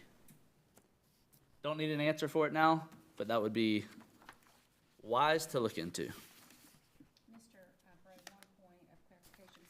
South Carolina Department of Education is still issuing plus 18 while they're not, we clarified that with them, so keep that in mind as we progress forward with this. That'll still be there, but we'll just call 3A and 2A the same thing. Yes, for a practical purpose, Makes sense. yes.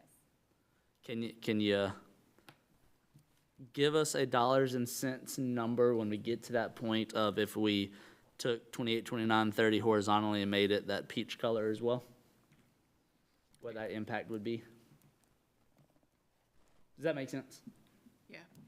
Because law tells us when you've hit step 27, which is your 28 year, we no longer have to continue to go with steps. Plus you can, if you're in a position of need, you can retire and then come back. So having that after 27 does not really make us more marketable, does not give us an advantage for the taxpayer to kid ratio. Okay, so what I'm hearing, just to be clear, what I'm hearing, you want step 28, 29, and 30 basically to be the same. As 2A, yeah. Okay. At least to see what that costs. If it is such a minimal dollar value, but every year we don't grandfather something like that, just becomes a bigger, it's a snowball running down the hill, right? Well, You just get more to that To point. be clear, that's Mr. Bray asking for that. That's Correct. not all 7 of us asking for that. And I'm not quite sure I understand this, but I'm not gonna tie you up today. I'll come talk to you. Could you send this to us electron and spreadsheet format so I can not have to retype it and play around with it a little bit? So this is an example of a formula that could be used, because currently we have no formula for our salary schedule. Yes, this is an attempt Yes. to, give us reasoning of the dollar difference in between our steps. I have asked several school districts across the state, what do you do with your step? How do y'all come? And a lot of, I don't know. But if I'm asked, I can say we follow what the State Department, what their step, the dollar difference between their steps are. Even though we pay higher, we're following that Yes. that step system that. Yes. Okay. And eventually, the goal with this, Which is good.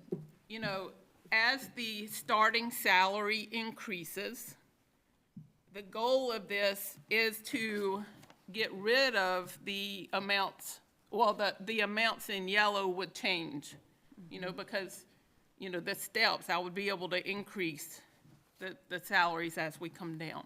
So hypothetically, 6 years from now, we could say we want to take the state minimums and we want to pay $7,000 more than it. There we go. And that's always the discussion, and it's simple, and it isn't, who are we helping or not helping? We're basing it off of the state. Yeah, and so when I ran the bachelor's, the amounts that are not colored is $2,500 more than the state minimum.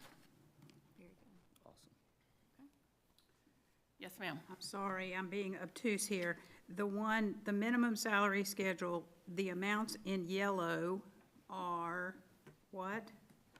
The dollar difference in between steps. So if you look at a bachelor's. Okay, but that's just for this. This has nothing to do with us. This is just what the state says. State minimum. This is the state minimum, and the amounts in yellow are the dollar difference Okay. in between the years of experience. Okay, So and- what I did, just maybe Ms. Wooten, this to help you as well.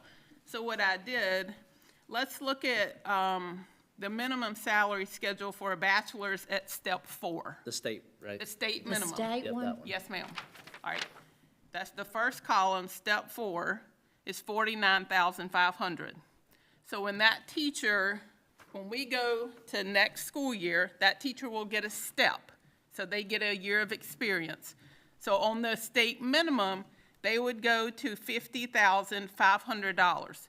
That's a $1,000 difference.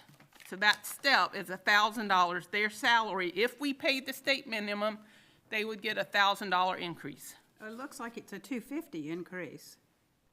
From 4 to From step 5 4 to is 5. 49.5 to 55. Okay, Are you with me? But that's the minimum. okay, Yeah, okay. That's not where we are. right. Not currently. Yeah. Okay, stay with me, Ms. Wooten, stay with me. All right, so if you look at the proposed, the one with the red at the top, the proposed. All right, so go to step 4. We're at 52,000. Well, we would be if this was adopted. The teacher would go, I guess you would have to look at our current, the teacher currently is at 51,811. I'm looking at the current teacher salary schedule on step 4.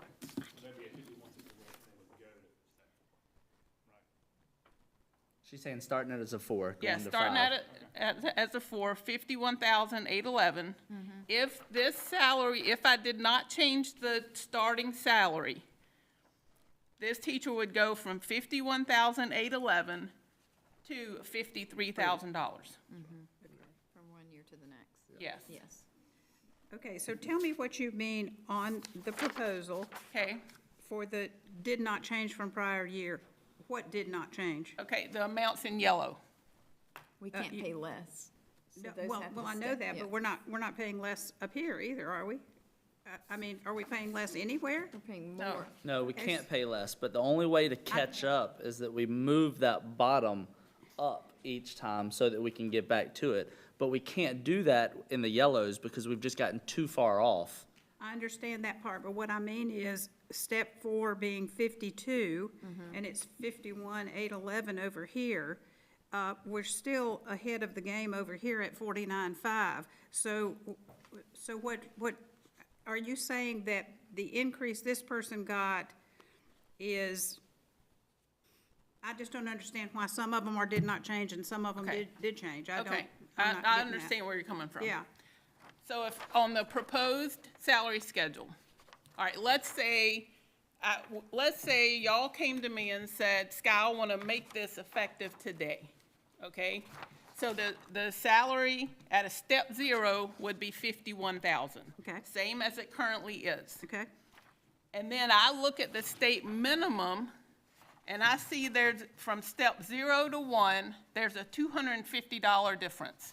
So I apply that to our current, so it goes from 51,000 to 51,250. okay.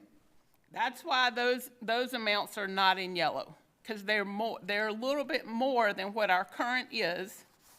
So that tells me we're okay to do that for if we implemented this. Do you understand what I'm saying? Yes. I'm taking the state minimum, The rules of the state minimum. the amounts in between steps, and I'm method. applying to what we currently have. Okay, but currently, this year, do we meet this? Do we do the 250, 250, 500? No. No. No? No, ma'am. We have no rhyme or reason right now So there to are some our- people who did not get as much as this is saying.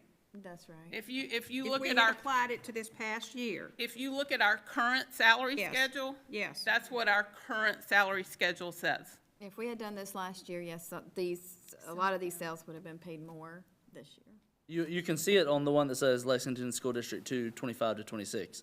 Step 0 to step 1 is a $203 raise versus a $250 raise. That's the difference. From 1 to 2 is a $202 raise. I got you.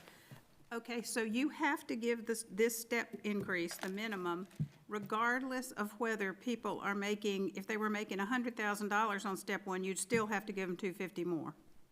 As long as each cell meets the state minimum, we're fine.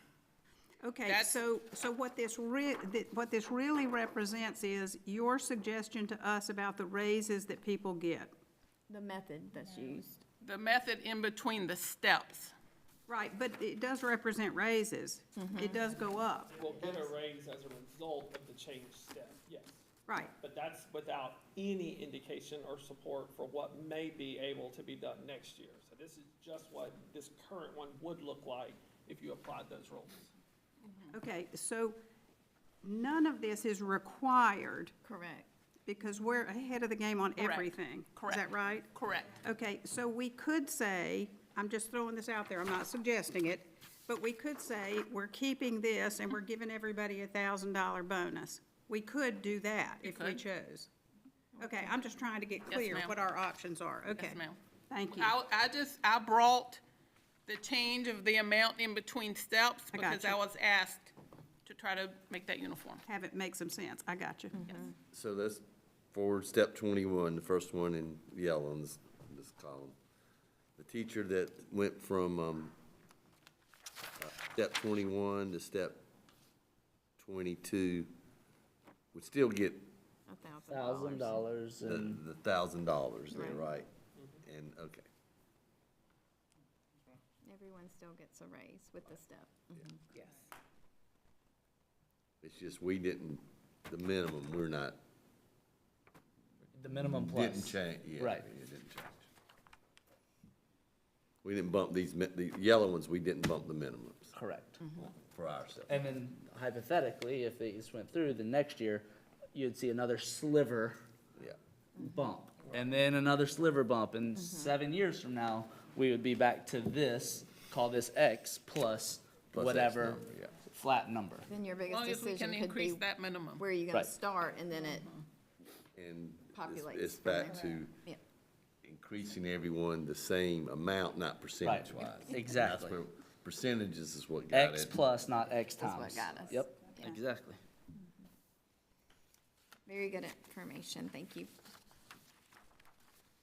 All the questions on that one? Thank you, Ms. Scott. Thank you. Hey, you're welcome. More question. I'm still waiting, I'm ready for Question. some more. You're not free. Yes, sir. That's right, not for today, but before that time comes, you know what, well, you have a good idea where our teachers are in all these. Yes, sir. You could put a dollar figure on, Oh, yes, sir. okay. Oh, yes, sir. That would be included in the budget. Yes, sir. All right, just want to make sure. We have to finalize this decision by the end of the next board meeting, so we'll already be, we're in the throes of the budget process. It'll be very helpful. Yeah, Thank that's my goal, is to take, at minimum, take this salary schedule, because the beginning salary does not change, and then apply this. That's my starting point. And the At this whole point. House Ways and Means Committee decisions, we feel like we're gonna be ahead of that anyway. Yes, sir. Based We don't on, have based to on wait. what I've heard. We've done in the With past. the exception of potential the additional duty stuff. Correct. If that's passes. Yes. Thank you, Scott. It was simple. You wait all day for that. Hey, look at me. I'm waiting on some more. She was so scared. We put napkins, Kleenexes there in front of us. Okay, thank you. All right, we're gonna move on. We're gonna skip over the, let's see. We're We going got into discipline code. Discipline code. We're gonna turn that over to Mr. Matt Warren. Thank you very much. I do want to roll through this real quick and kind of give you a quick update on, some things we're doing with our discipline code. 2 years ago, we did a major overhaul, on our, behavior code, really tried to format it and make it easier for our schools to follow and understand. We did a different matrix. Didn't necessarily change a lot of the consequences associated with behaviors, but we did really change the format and how it was communicated in information provided to students. And we did that with a lot of feedback from stakeholders and school folks, admins, teachers, a large group.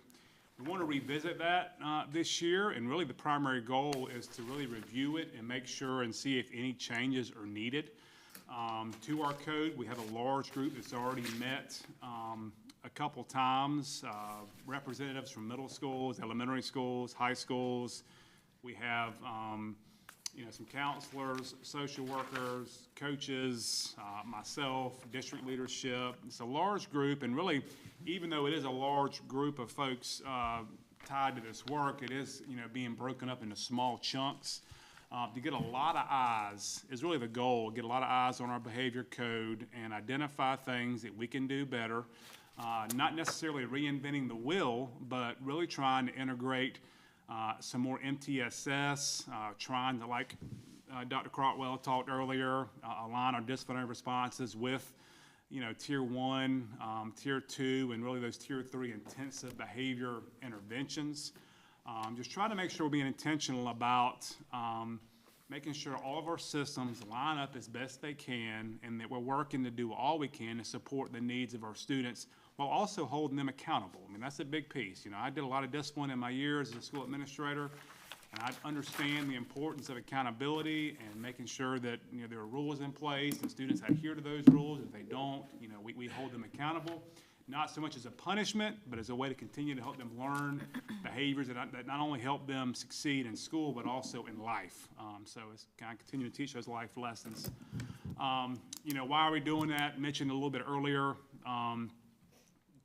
addressing the whole child, making sure we understand the reason why, not so much what the behavior is, but why are we seeing it, and what can we do to help eliminate that behavior going forward. The goal always of a consequence is not so much to punish, but to help the child learn, and then also eliminate that behavior or modify that behavior going forward. And so, really looking at equity, making sure we're not being disproportionate with our, consequences, looking at the groups that, different subgroups in our system, and how, consequences are being administered, really across the middle and high school level, more so in elementary with that. And then, leaning into MTSS once more, with the goal ultimately of keeping kids in school, as best we can, because a suspension is an absence. If you're suspended from school, you're absent. And so when you're absent from school, you're missing instruction, you're missing, learning that's going on. And so, where can we work to help students learn, hold accountability, but also work to improve our attendance as a whole, and discipline can tie into that. The outcome we're looking for, is really to continue to have a check-in, check-out intervention in place, reduce the repeated behaviors, not seeing the same things over and over again. Maybe we can identify the underlying cause of what's going on and help to not continue to see the same student for the same thing over and over again. And clearer data. Like, we just want to be able to review that data periodically, check in on what we're seeing as a school district, where our issues are. And you're always going to have it. Every district in the country is going to have discipline issues we have to work through. We're not going to eliminate discipline issues completely. I don't think that's a reality. But we can definitely, I think, improve how we target them, how we respond to them, and how we communicate to not only students but also parents about what our expectations are.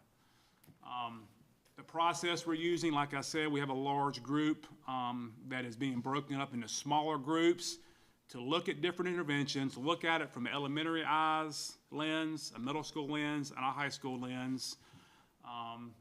And, we're making, sometimes, it's when you have a code as large as ours, you might see some gaps and things that don't necessarily align across the system. And every year, or every time we review this, we find small things we can tweak to make them a little bit better. And it's important for that to happen. You need a large group, you need a lot of eyes. And we'll take their feedback, and then, of course, anything that the committee feels like needs to be changed or adjusted, that'll be brought to the board, brought to you for, a first reading and a second reading and approval. Obviously, nothing's going to change, with our code of conduct without your consideration and approval. But we didn't do this last year. We made a few little changes with the cell phone, but want to revisit that process we did 2 years ago and do a full-scale review of our code and identify any improvements we can make. And then, of course, with your support, we'll move those forward and put those in place for next school year. So happy to answer any questions. We'll continue to bring updates with our work at your pleasure, and let you know kind of how things are going with that. I noticed a couple of months back that there was a big difference in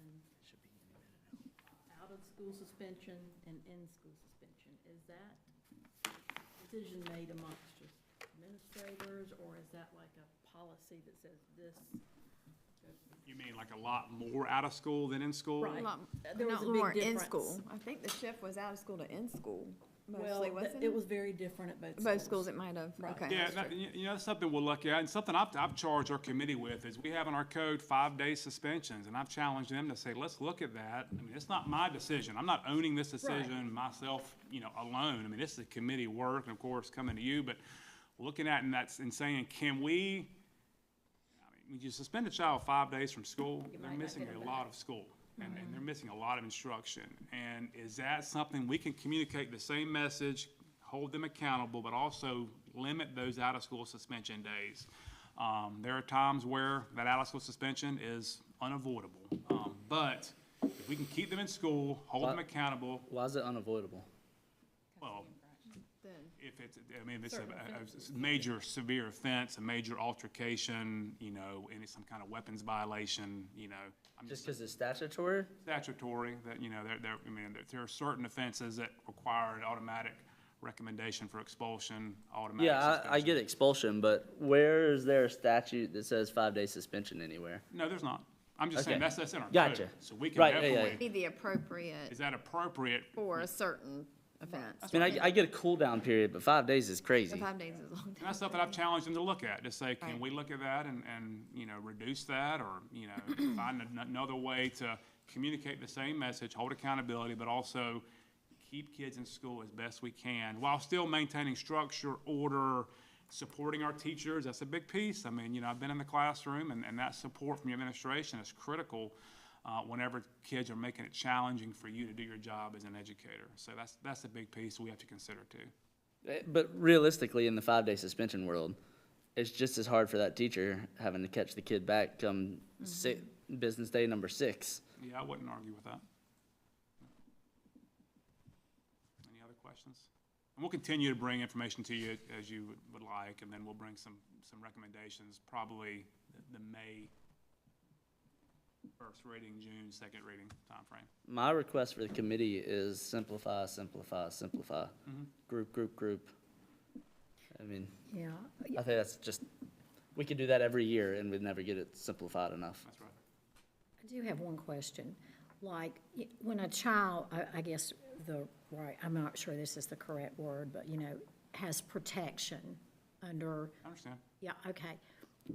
Does there ever become a time when enough's enough? Like if, you know, if the class is disrupted every day, you know, or the teacher becomes scared, or altercations every day, you know, is there some avenue that we have not only to help the class, but certainly help the child the most, you Yeah, I mean, know? that typically- But where you're not disrupting a class. Am I making sense No, I with what I'm understand. saying? Yeah, I mean, absolutely, there's options there. But I know there's protection, I understand that. There's protection, but there's also options. I mean, we have a program at Newbridge Academy where students can be transitioned to, whether they're special education students or not. I mean, that's always an option. I mean, you have, you know, home-based services that we, you know, I mean, that's there if that need exists. But before you get to that point, yes, I mean, there are interventions, there's, you know, lots of discussions and meetings about how can we, you know, what can we try differently? But yeah, I mean, there's a point, no matter who the student is, if it's creating a major disturbance in that environment, you know, we can implement some things to improve, you know, that classroom functioning. Thanks. That was kind of my point, what Ms. Wooten said, just the regular classroom disruptions and how we're handling those, and if there's a better way to do that. Thank you. Yeah, no problem. All right, that all? Yes, sir, for me. All right, next agenda item 6H, we're gonna table that for today. We're gonna address that because we don't have any legal advice here in the room today. So we'll bring that up for the February meeting. And so we're gonna move on to 6I, which is board priorities. I'm gonna turn it over to Dr. Cooper. Thank you, Mr. Chair. Board members, at your places, you have a 2-page document. It is entitled Board Priorities, and this information come to us summarized from the 11/10/25 workshop. In addition to the other specific things that we'd like to get, solidified to get rolling in our budget process, we've got all of our budget meetings scheduled. They'll be beginning promptly next week, I think it is. There are 22 enumerated items here. You can see who has requested what. Based on my feedback, what I did was categorically group the 22, and that is where you see on page 2, numbers 1 through 9.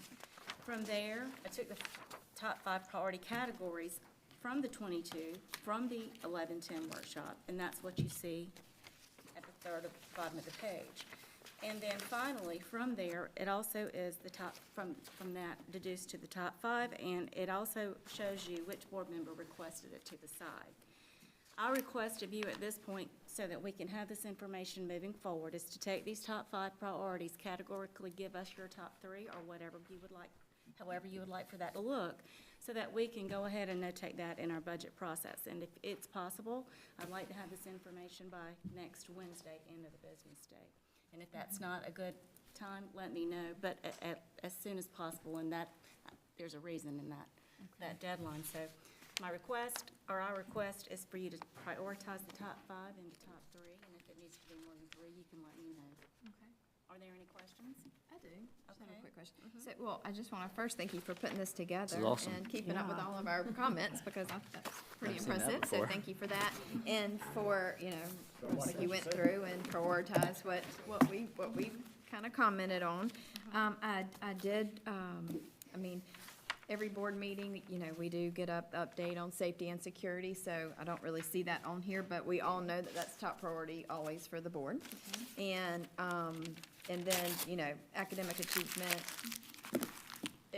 we always want to touch on that and have some goals around academics. So, other than that, I think the list looks, I think it captured what we discussed that day pretty well, but I don't want to miss those top 2 items that I think would always, others can speak, but I think those would always be top 2 items for the board. Thank you, Ms. Rucker. And to that, if I could just say, when you give me back your top 3, that can be, as long as you all agree, it's fine.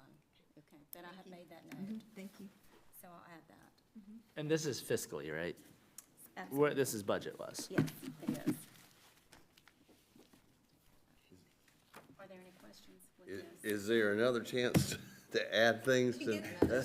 Or Too late. Or did I blow it on 11:10? Snooze, you lose. I'll leave that to the chair. But I'm glad she's organized it and we had this conversation. And we So, have to pick so this up as a and pick new, it back up. fairly new board member, I can't keep saying that. But, so you mentioned a long-range planning effort. Strategic plan. Strategic plan, is that next year then? You're gonna love it. It is coming up. Dr. McDonald and I will actually be leading that primarily. It is coming up next year, and it is a lot of work on a very big scale. I mean, I just feel like there's some things I feel like we can start on next year, but more of my things are on the long-range planning, Okay. but. Absolutely. Everybody good? That's all that I have. Thank you. All right, turn over to Ms. All Whitney. right. I make a motion that the Board of Trustees enter closed session for the following: employment matter regarding superintendent designee. Second. Motion and a second, all in favor, say aye. Aye. All right, we are now in executive.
I make a motion that we convene the meeting, reconvene into open session, and the appropriate affidavit be executed. Second. A motion and a second. All in favor, say aye. Aye. Motion carries. I move to adjourn. Second.